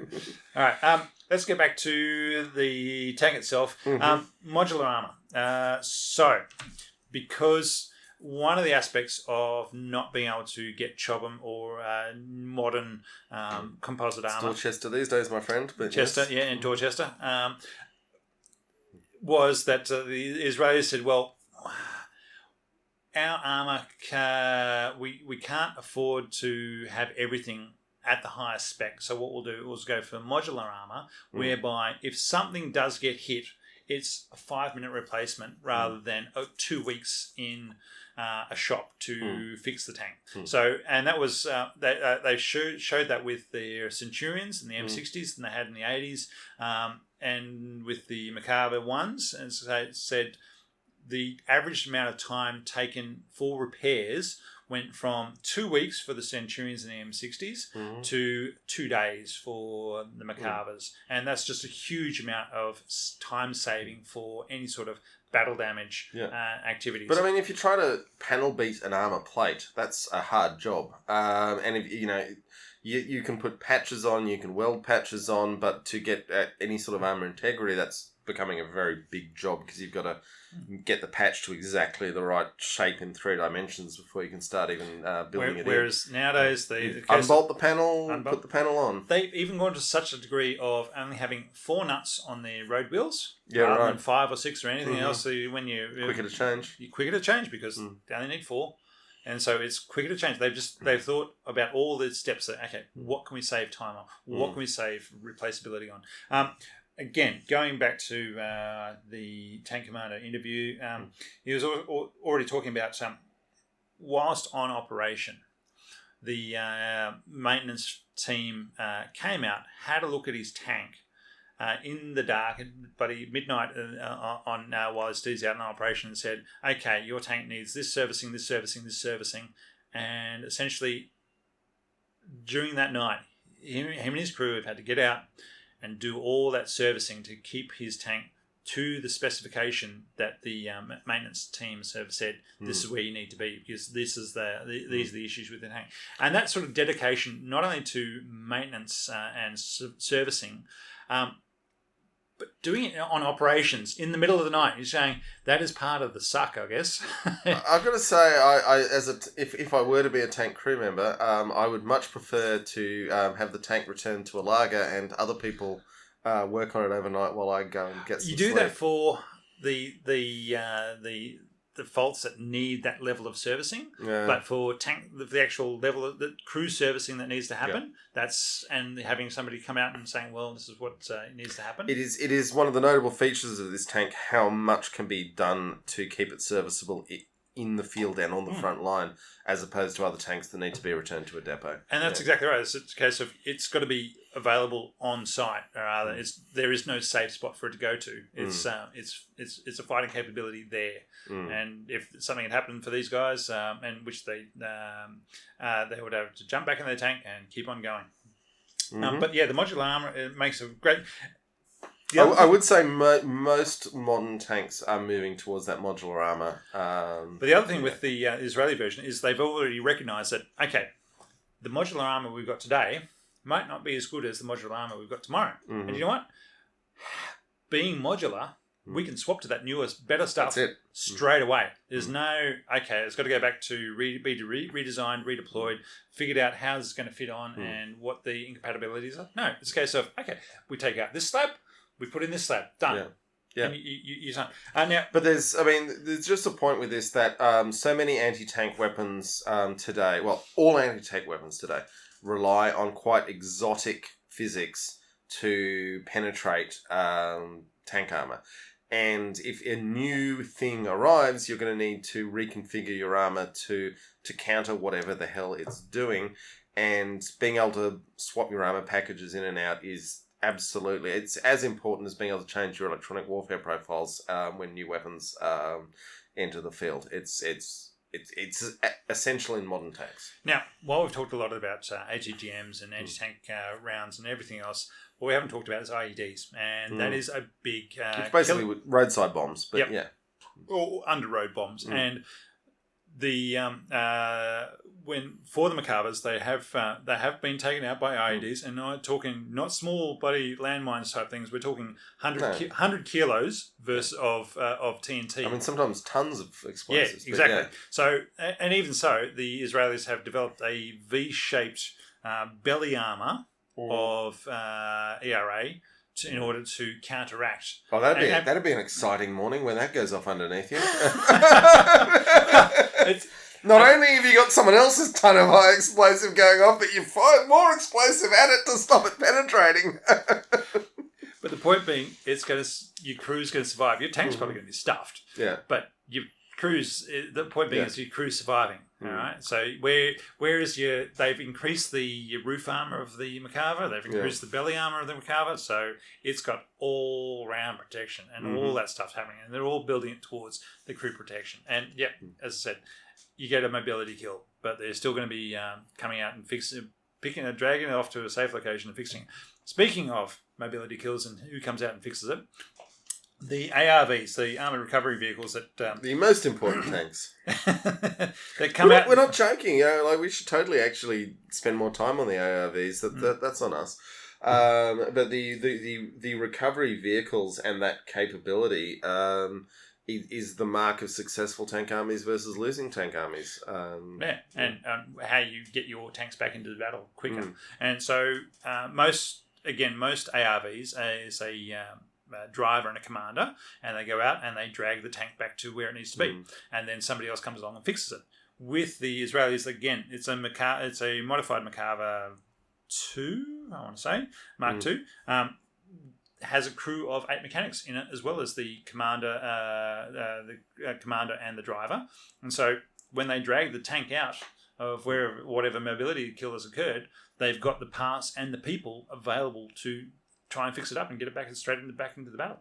So once it's out of not under fire, and they're going in a armoured fighting vehicle that is available, that is secure, that they can take their own rounds, because it is a fully blown tank. It just doesn't have a turret on it. Yeah, I would say this is in the realm of questionable doctrine at this point as to whether you are better to take your mechanics out to the field or whether you are better to quickly return the tank to the depot and let the mechanics work there. How do you return it to the depot? Yeah. Well, that's where you have your recovery vehicle. But I'm not saying they're wrong. I'm just saying I, as far as I'm aware, the jury is still out as to whether this is actually the better way to go, because having the space to carry a team of 6 mechanics and their tools, And a spare power pack and all the other bits and pieces that go with it. I think I'm pretty sure the jury is still out, and I know the jury is still out because no one else is doing this yet.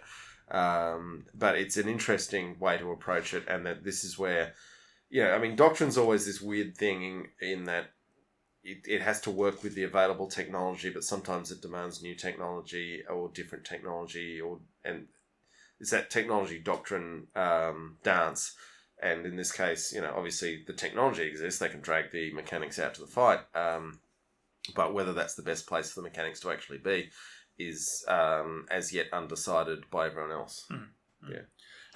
Other improvements on the tank is they've, because a lot of their activity happens in an urban environment, they've got reversing cameras. They've got special lights on their whip antennas.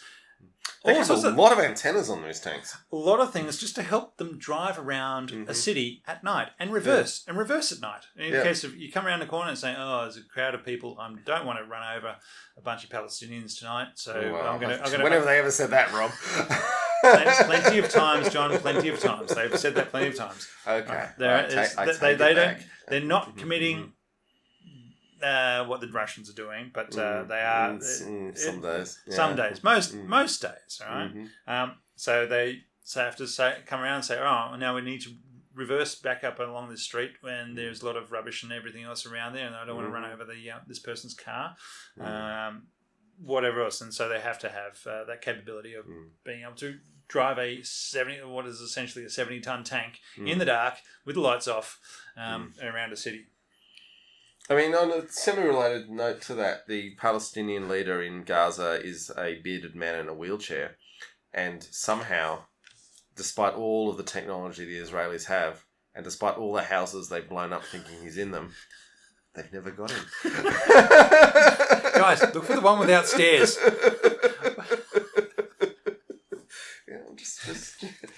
Just saying, there's a lot of solidarity going on there. No one grasses him up. Because the Israelis offer a lot of money if you give them the information. Now, with all that said, hang on. Comms of the tanks, they do have radio headsets and battlefield management systems. The same battlefield management systems that the Australian tanks have pulled out because we're worried the Israelis have backdoored the system and are going to hack us. Oh, okay. Yeah. That's a shame. Yeah, I know. They won't say that, but that's essentially the reason. They're great allies, aren't they? Who, Australia or Israel? Them. Yeah. They did. Just remember, they did take a number of Australian passports, copy them, and hand them out to their foreign agents. They're assassins, yeah. What was that? Anyway, there's definitely a case where Australian passports turned up in a Mossad assassination in the last decade. Yes. All right. What's next, Rob? Well, I think we're getting on to the Object 488, the Ukrainian Ukrainian Macava. The Ukrainian Macava. Which is why we're drinking Ukrainian beer. Well, that's one of the reasons. Slava Ukraini. All right. So, the Object 488 was an Ukrainian attempt to replicate the Macava. They saw the version, the Kharkov tank plant in 1997. Said, you know what? Why don't we put the engine at the front and the turret at the back, and the Kharkov, Kharkiv? I don't know how you want to. Let's go Kharkov. Yeah, that's probably the Russian way of saying it, but that's all that I know from my own history. I mean, Kharkiv, if you want to be. Yeah, probably, that's what I'm thinking. Yeah. They've built a lot of tanks over the years. Actually, let's talk briefly about Kharkov. We're going to get more onto the Ukraine situation eventually. Jesus, this is a long podcast.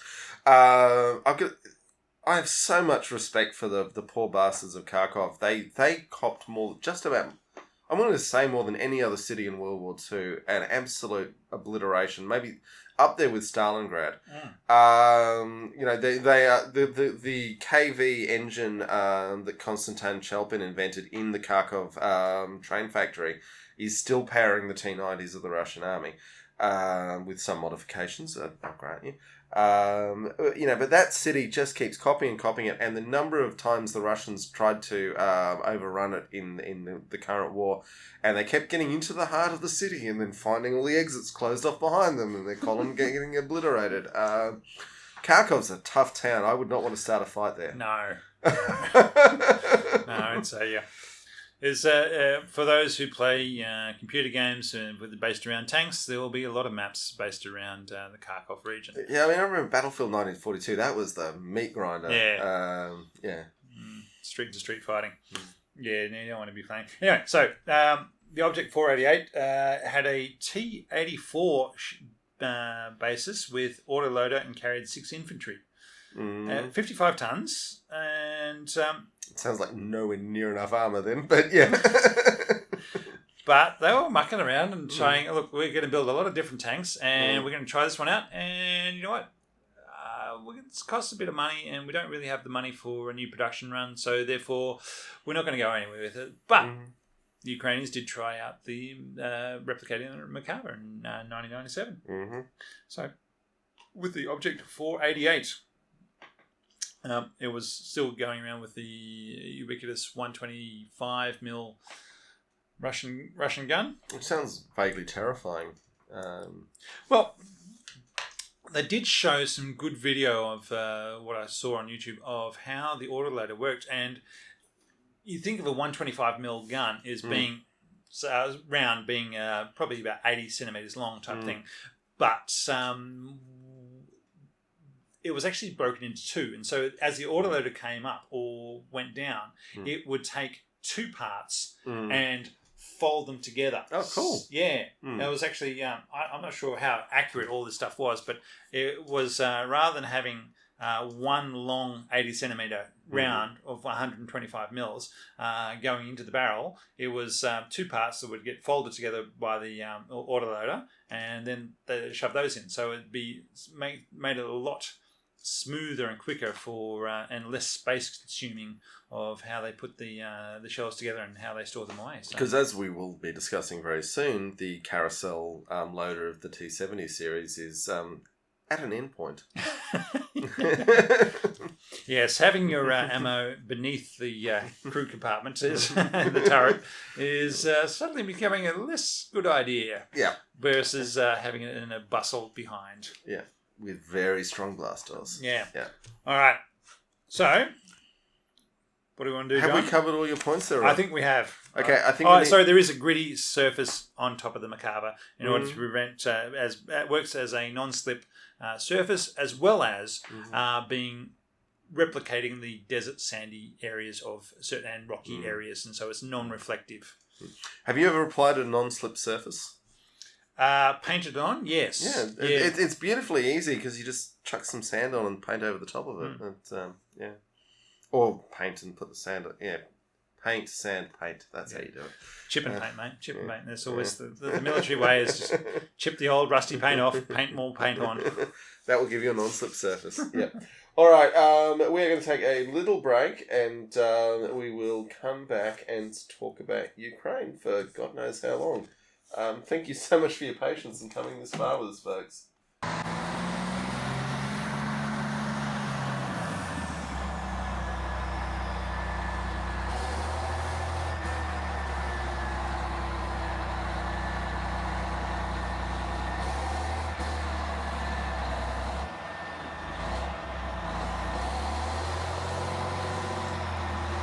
All right, Rob, do you want to finish us up with what you have to say about Macava? Yeah, so look, the Macava Mark IV is where I think it's reached the end of its upgrade life, but it will still be a tank that's around for the next 20 years. Right? There will probably be extra upgrades over that time, but it's not going to change much. But the Israeli Defense Force is already looking at what's going to replace it, what's in a changing environment. As I said before, it was designed and built for a large-scale tank-on-tank conflict.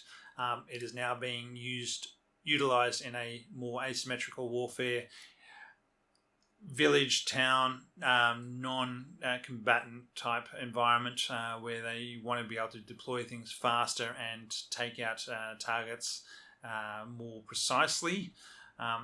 And that is what they're exploring at the moment with their future capabilities, which they're trying to announce, I think, next year of what they're going to come out with. So the Macava has... They've got another, 500 odd they've got planned to build. 300, yeah. But then again, they're reducing the size of their tank brigades from 120 to 110 or something tanks. So there's a lot of activities there. Now, for a country of 9.5 million people, so it's not a big country, right? Not in land size and in people size. And just remember, I mean, but a country that I think it's fair to say has a lot of neighbours who don't like it very much. No. Yeah. It's a complicated... Yeah, and at this point, the reasons, well, yeah. We like to think that, as I keep saying, people suck, but you've got to treat people as people and not label them one way or the other.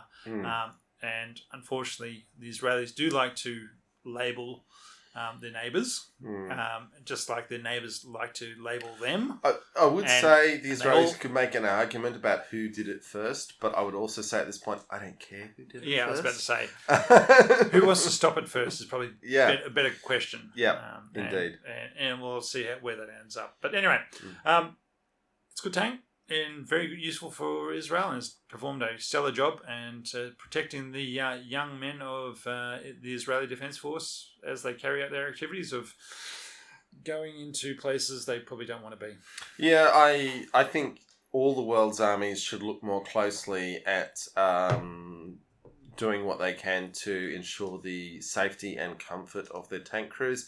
Not out of any sense of sentimentality or goodwill or human decency, although all those things would be nice, but simply out of the combat effectiveness that you get from preserving that expensively gained knowledge, and also keeping it as capable as possible, because people who are tired and fatigued do not perform as well.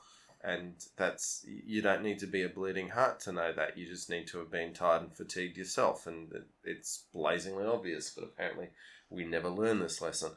Anyway, on that exciting and happy note, let's turn our thoughts to the even more happy war in Ukraine. So since we last spoke to you, as a brief recap, Russia has been conclusively defeated in the Battle of Kiev. Or Kyiv. Sorry, my apologies. Kyiv. And that's a really big deal. And a good thing. And yeah, absolutely a good thing. I would also say from a planning point of view, a 5-year-old could have worked out that a battalion combat team with a frontage capability of 1,000 metres could not encircle Kyiv with the forces the Russians sent. Now, question.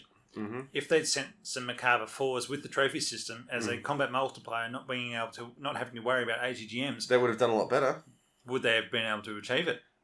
Well, they would have been able to advance more readily. The ambushing of their logistics forces would have still been an issue, and the fundamental problem that I'm trying to get to, that a BCT can cover 1,000 metres. And they sent, I can't remember the exact number, but let's call it 50 BCTs, and the perimeter of Kyiv is something like 200 kilometres. They just did not have the forces to complete an encirclement.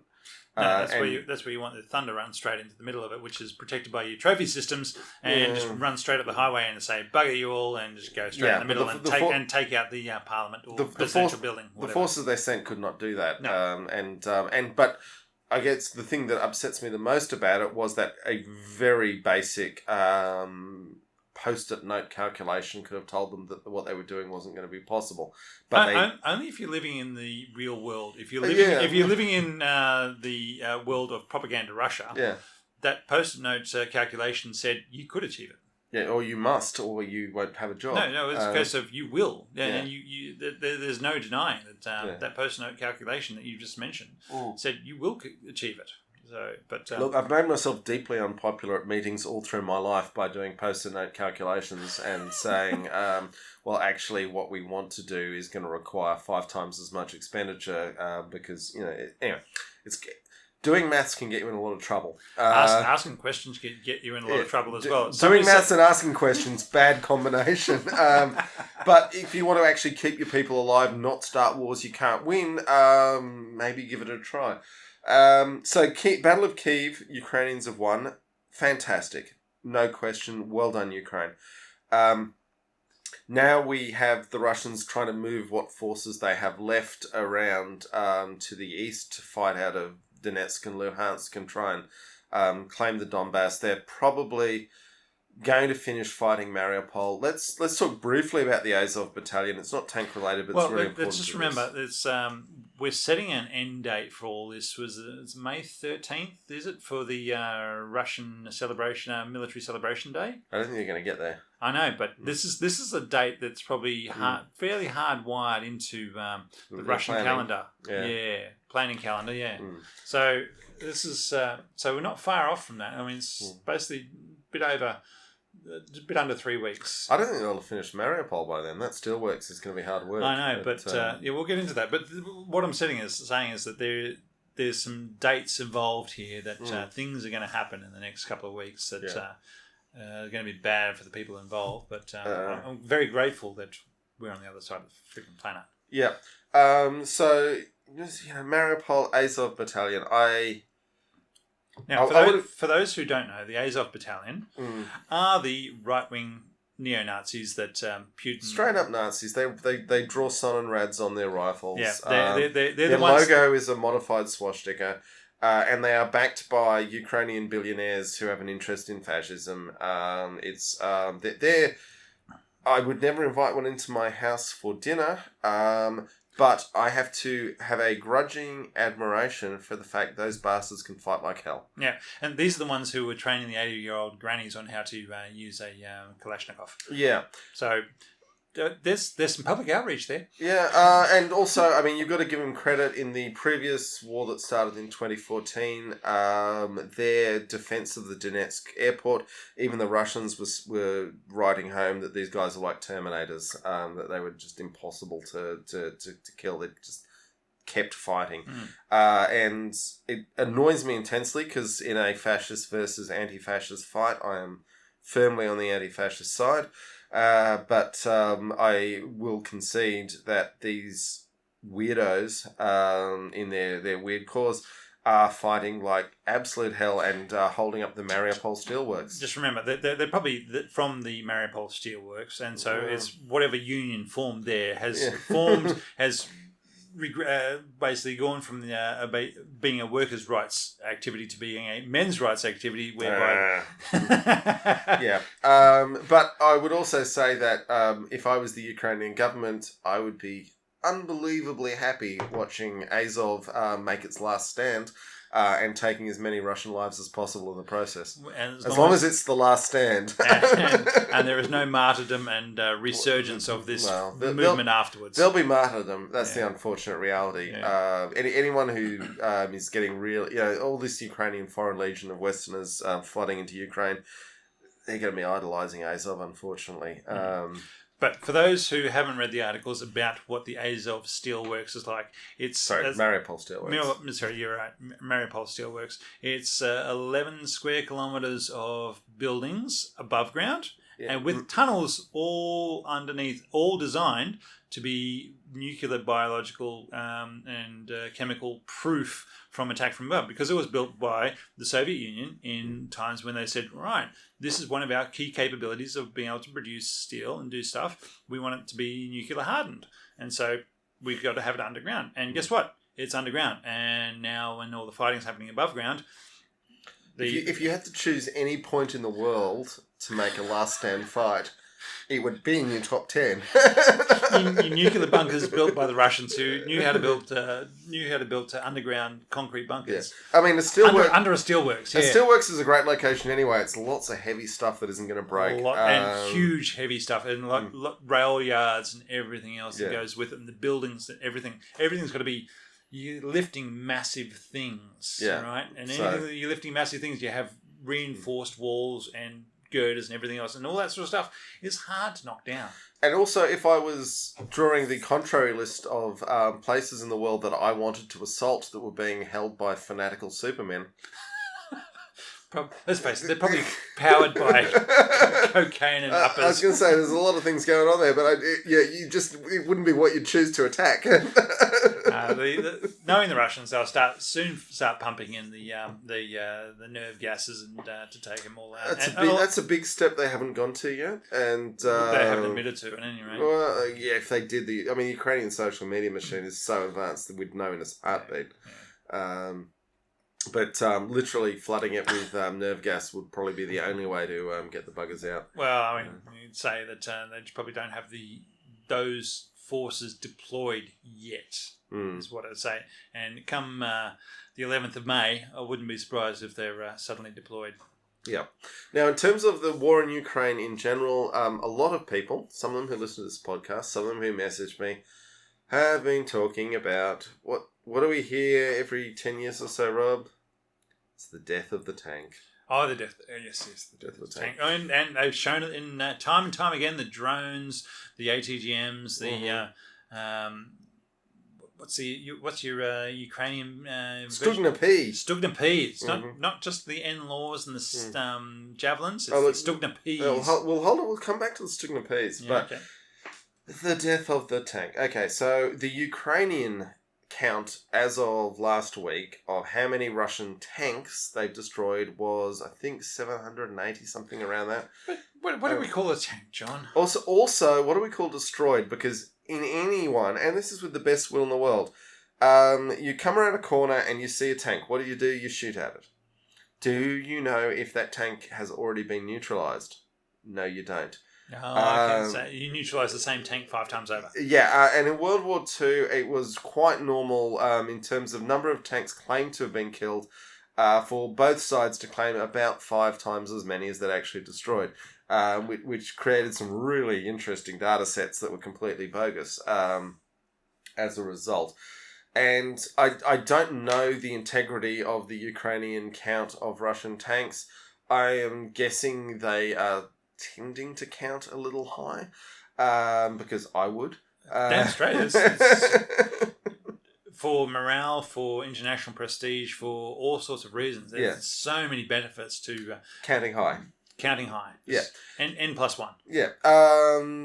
But let's go with their number, which as I've said, there are very valid reasons why we're the best will in the world. And as I said, my thoughts are, what do you call a tank? Is it anything with the track? People are calling BMPs. Yeah, BMPs have got tracks, but people are calling wheeled vehicles tanks too.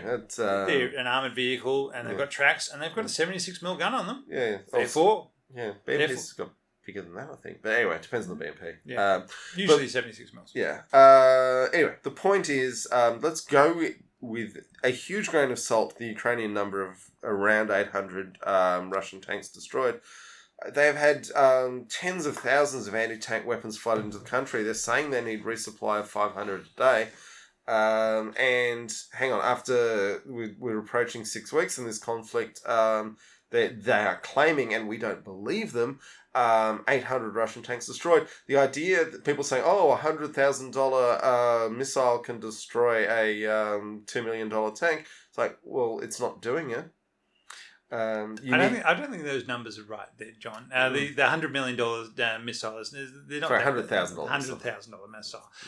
And look, my counter to that, of course, is that they're asking for 500 anti-tank missiles a day because they got a lot of front to cover. You can't have. It's no good having infantry in place along the border without anti-tank missiles at this point in time, and there's a lot of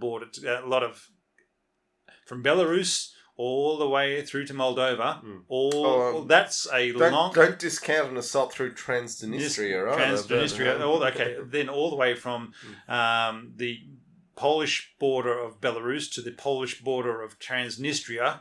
That's your frontage there. So you've got... and you need to have 20 anti-tank missiles for every kilometre along that way. You can't know where they're going to be. You make sure that the first ones, anyone's coming in and going to certain areas. But my point is, just as in southern Lebanon, you actually need to fire 100 anti-tank missiles to knock out 2 tanks. That's the kind of ratio that we're probably seeing out of the Ukraine conflict. And some things will change those numbers a bit one way or other. The other thing to say is that, okay, I see a truck driving down the road and I know it's full of rations, munitions, petrol, whatever. It's got a big Z on the side. The thing is, I'm armed with a javelin. You're going to fire your javelin? I'm going to fire my javelin. I'm going to take that sucker out because I don't care if it's I could do it with an RPG-7. But I can't. You're the guy with the crosshairs on the target. You take the shot. I've got a javelin, so I'm firing my $100,000 bloody missile at that vehicle. Yeah, Way you go. Absolutely. But I'm just saying, in terms of people claiming that we're looking at the death of the tank, the numbers don't support that. And the biggest point that I've made and will keep making is that a 50-year-old tank, which is what the Russians are mostly using in this conflict, T-72s, yep. And old model T-72s, versus a anti-tank munition made this century, and the timescales we're talking about, I'm not being overly dramatic in using that language. Yeah, it shouldn't be a surprise that the munition built this century can overcome the tank built 50 years ago. But how would it go against the Macava? That anti-tank missile, against a tank that was designed between 1971 and 1979. Macava is built with top attack in mind. And just remember, the Macava 4s came out in 2004. So, yes, this century. But Trophy wasn't deployed for another 10 years. So, again, almost 8 years ago. So, all those things says that modern tanks can be... and old modern tanks can be upgraded to fight anti-tank missiles, but the Russians haven't. No, the Russians haven't. That's the fundamental thing. It's like the Russians are always coming up with interesting tank design concepts, but if you start looking at numbers produced, if they had invaded with 2,000 T-14 armadas, then probably this war would have been over by now. But they only built a handful of them, and they haven't... Well, I believe they have deployed them now, but they're just not in numbers enough to be significant, and most of the tanks are extremely old. And we get back to the point we hinged at earlier, that in particular, the design of the T-72, which folds into the T-90, with its ammunition stacked in a carousel, a great big circle at the bottom of the turret, is particularly vulnerable to a top attack that ignites the ammunition and pops the turret into a distant field. Now, we've just crossed 2 hours. We thank everybody. Keep going. I just want to thank everybody for listening to our various ramblings. All right. But the point is, T-72 is too old for this fight. It has a design that was revolutionary and brilliant 50 years ago. It's past its time. Older than us, John. Yeah, it's older than us. Jesus. I mean, only by a year, but it's older than us. And we're freaking old. Everything hurts now, man.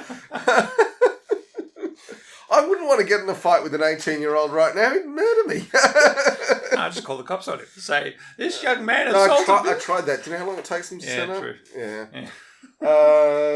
Anyway. The point is, the tank is not dead, but the tank will evolve. We've said this before, we'll say it again. My vision of the tank in the future, I think the Chinese with the ZT-15 might be really on the money, that going above the 105 gun is... You don't need it if you can... If you're facing... Depending on what you're facing, if you can take it out with the occasional ATGM that you're firing down your barrel, who cares? That'll do. Yeah. Or it doesn't even need to be on the barrel. There's no particular reason you need to fire down the barrel unless you're targeting systems. Yes, true. Have it a tower, buddy, mount on the outside of the or tank. Even some vertical system based out of the back. There's a lot of options you could go down.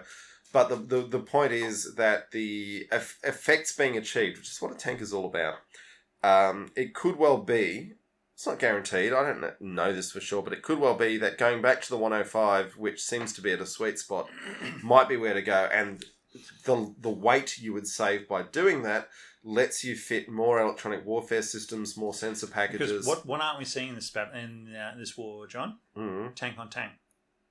We're not seeing tank on tank. We're not seeing records of it. It must be happening because the Ukrainians certainly have plenty of tanks. No, they certainly do. But we haven't seen them yet. Yeah. No, but they're probably keeping those out of the way for whatever reason. Mm. But so we're getting back. What I'm doing is saying is we're getting back to the idea of, okay, you don't need a 125 or 120 mil gun because you're not getting a lot of tank on tank activities. And when you do, you have a lot of other options to take out the enemy tanks. And you want your tanks to be horrifying the people around you as your combined arms force comes in with tanks and infantry and artillery and helicopter and air support. Yeah. And that is how you achieve victory. I think the helicopter is more in danger of being declared dead as a result of this conflict through its vulnerability to manpads. Good point, yeah. But I would say my possible future tank is, let's dial the gun back to a 105, which gives you a lot more weight envelope. You might want to have an extra crew person to manage all the sensors and the electronic warfare. So rather than take out the loader and add in a EW specialist. Yeah. Yeah, I like that idea. Yeah. And, you've got your trophy system with its synthetic aperture radars blasting in all directions. You definitely want to get your, what they're currently calling a CROW system, the remote operated weapon, crew remote operated weapon system, dialed in to automatically black drones out of the sky. Essentially a seaweed for your tank. Yeah, I mean, but they've literally already invented it and fitted on them. They just need to design the software to make it work that way. And accept the civilian casualties when you start firing into apartment buildings that are emitting certain... you can set the software... Well, again, we've put an extra specialist in the tank to try and stop that. And the AI is getting better for that sort of stuff anyway. Indeed, yeah. Target acquisition and targeting. And, you can lock out certain scenarios. You can say, that's a building there, we're not going to fire that, but if anything's moving... Well, also speed. If it's moving around fast in the air, let's just take it out. Yeah. My point is that, as we've said before, a suite of capabilities requires a certain weight. If you want to be able to move off-road, that means you need tracks to move that weight. And that combination of capabilities is not going to go away as a requirement. Now, you sent me an article about don't drive in birch. Don't drive in birch. I thought that was brilliant. Yeah. Everybody looks at tanks and says, they're cross-country capability. And what was it? It was the M60 drivers? Yeah, this was an old M60 driver. And it was an article on Quora. And his point was that whenever you see birch trees, they grow in bogs. And if you see a birch tree, don't drive your tank anywhere near it or you'll get stuck. Yeah. And if you think you can get through it, all that means is that you'll get further before you get stuck. Yeah, that means the armoured recovery vehicles will not be able to get to you and to recover your vehicle. And that was a great article. I thought saying that was the one message he tried to get through to all. He was a instructor, tank driving instructor or tank commander instructor, saying don't drive in birch because birch trees for Northern Europe. Learn the difference between them and everything else because they will hide the bogs and you will drown your tank no matter what size, weight or anything else. And you say, but I've got tracks and I can go through anything and I'll go anywhere. No. It was a really good article. Thank you. I guess I'm going to put a link to it somewhere. Okay, and just briefly, the Stugna P is the Ukrainian anti-tank system and all of the press in the West has gone to the Javelin. I do want to note, and the NLAWs. Let me finish on Javelin. We'll get to NLAWs. Hugh Laurie, before he became super famous in house, he is.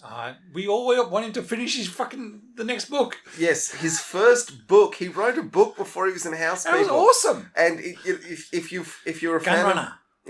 The Gunrunner. If you were a fan of Blackadder, which is a series long in the Dark Ages. I mean, we were young when that series was out. But Hugh Laurie was one of the major characters in the Blackadder series. Which he has an English accent for those who don't know. Yeah, he's actually English. He's not American. Crazy if you're a House fan. Anyway, he wrote this book, The Gun... is it The Gun Runner?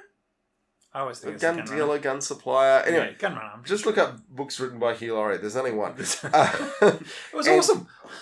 It's a very funny book. It's extremely well written because he's a very smart guy.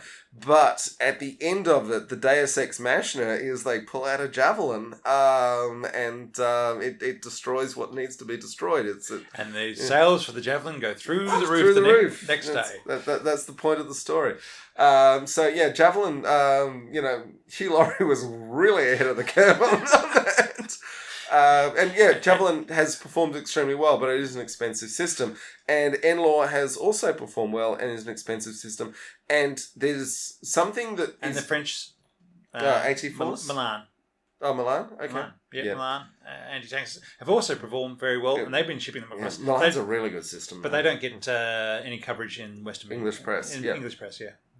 But the thing, this idea that you can just fire the missile over the top of a tank and steer its shaped charge down into the roof. So top-down attack. Yeah, but the idea of steering the shaped charge is kind of wild and is going to change the way a lot of things are done. And we've discussed in the past that if you particularly look up the slow-mo guys on YouTube, their video on shaped charges will really get your head in the right space for how these things work, because it's a tiny little fist of God is the way to think about it. And it's you need, these guys are using 10,000 frames per second cameras to capture it, because without it you just see things go bang and something happens and you don't understand what's happened. Anyway, highly recommend that. That's good. And it's good crossover into Rooster Teeth, as I always say, for Gavin Free and the slow-mo guys. Okay, anyway, that's good. But Stugna P is the indigenous version of the anti-tank Gauda missile in Ukraine. And what major design feature did they come up with, John? An extension cord. An extension cord, which is really good idea. Unbelievably good idea. The thing is heavy. It's 200 pounds, so, a little bit less than 100 kilograms, which is a lot for a squad to yomp around. It's a three-man person pack, man pack, so it's not a one-person thing. But the thing is, you can set it up, and then 50 metres, you take the extension cord, you plug it in, and then 50 metres away, you set up your little laptop, and you fire the thing from there, which means that if the enemy sees your anti-tank guided missile coming in at them, and they turn their turret and they fire back along the line of attack, they're shooting something that's 50 metres away from you and not you. So they will scrag your launcher, but launchers are cheap and humans are expensive. Yeah. And also, when you can have 3 of them on 50-metre cords, that's how you get your saturation attack to actually work.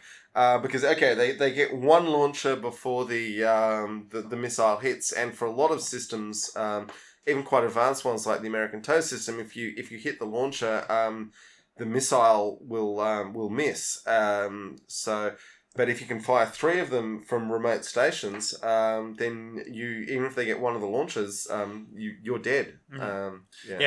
So the main thing is you've got the extension lead, and so you can be in a bloody somewhere else. A defilade position that they can't shoot you in, and so forth. And you have 3 laptops right in front of you, and you're doing left hand, right hand, and your feet and whatever else, and driving the joystick and driving your missiles in. It's advanced enough. It's nowhere near as advanced as N-Laws. It doesn't have the top down attack. But it just hits and bang. It's a bigger missile as well. But it doesn't require. All you have to do is have the crosshair on it. It's not like you actually have to steer it like older systems. And that was the problem with the older systems. So anyway, Ukraine is obviously, because this weapon only entered service in 2020. Similarly, the Neptune missile that knocked out the Moskva only entered service last year. So it's almost as if the Ukrainians had really gotten ready for this invasion. I would say having been invaded twice before by the Russians. There are reasons why they might have been getting ready. I get that. I would also note that I'm not going to go on too long about the sinking of the Moskva, but what we are seeing is the incredible importance of intelligence and the force multiplying effect. And I would tell a story when Australia intervened in East Timor in the 90s. Australia went berserk. For which we're now finding out that we did commit a number of war crimes. Again, which is... If you want to invade a country, you're going to commit war crimes. As a lot of people have been saying recently, the first war crime is the act of invasion. And the everything else that follows is a corollary of that. Having said that, Indonesia had done terrible things to the East Timorese. Didn't give us any excuse for us going in there and doing horrible things. Complicated. Yes. But the point I'm getting at is that when the intervention happened, which was probably a good thing, because I think the Timorese are happier not being ruled by Indonesia, and that there's still the issue of things Australia has done to mess up their oil field royalties, and that's not the way we forgivable. spied on them and stole their money. Yes, that's all bad things. But the intervention itself was probably on balance a better thing than not the intervention. But I agree. That overall, yes. Yeah, the thing that happened that was really interesting. But we could have done it better. No, but the thing that was applicable to the Ukraine conflict was that Australia started going berserk, saying, why aren't the Americans sending us Marine boots on the ground? Why can't a Marine battalion come and get involved? And it should also be noted that an enormous flotilla of, French vessels, Singaporean vessels, British vessels descended to help us out in this thing. So it wasn't we were alone in it. And what the Americans sent under the Clinton administration was a shipping container full of intelligence gear that was parked in Darwin. There were 2 Marines with weapons standing outside the front of it, so there must have been at least a platoon somewhere around. And the point that's really salient here is the Australian politicians kept saying, we want American boots on the ground.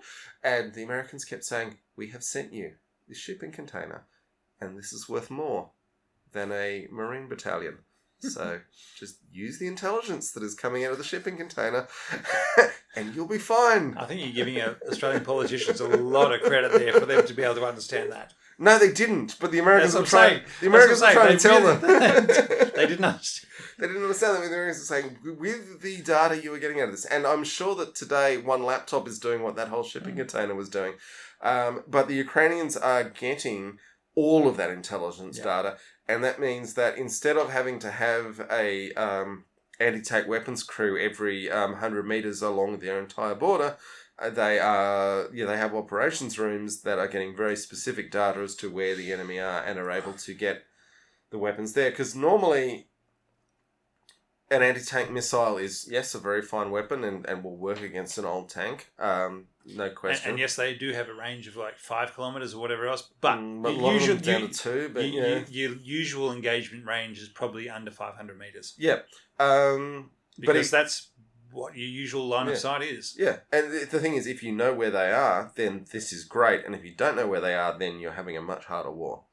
So that's the thing that needs to be understood is the Russians, stupid as they have been, there's no other way to describe what is going on other than the just unbelievable stupidity. Not by the Russian people, I want to hasten to add, by the Russian leadership. Is they have fought this war in a really dumb way, and the amount of, the word is literally intelligence, that the Ukrainians are getting, not through the capabilities of their own, but through what is, broadly known as the Five Eyes, which in this case is mostly American and British assets. And when they don't have the legislation in place for them to be able to do it themselves, they give it to Australia, who doesn't have any legislation in place to stop us spying upon the ways that Australia spies upon people. And then provide that information to whoever wants it. Because once it's in the database, you can do anything you want with it. But the point being is Australia doesn't have any sort of protections in that regard. Yes. That other countries do. Which is very handy for everyone. Yes. Anyway. Not that we have anything to do with that, John. No, we've got nothing to do with that. Anyway, this has been a very long podcast, and I think we're done, Rob? We are done. Okay, so thank you folks for listening, and Rob, I tried to start this one early so you could ride home with some light, but it's not quite dark. It's pretty dark. It's pretty dark. Anyway. We will be back next month with another tank. We're going to have to figure out what tank we're going to do. That's a bit scary. Unless someone wants to buy... all our mini skirts are in tanks we've already done. Oh, we've scuppered ourselves.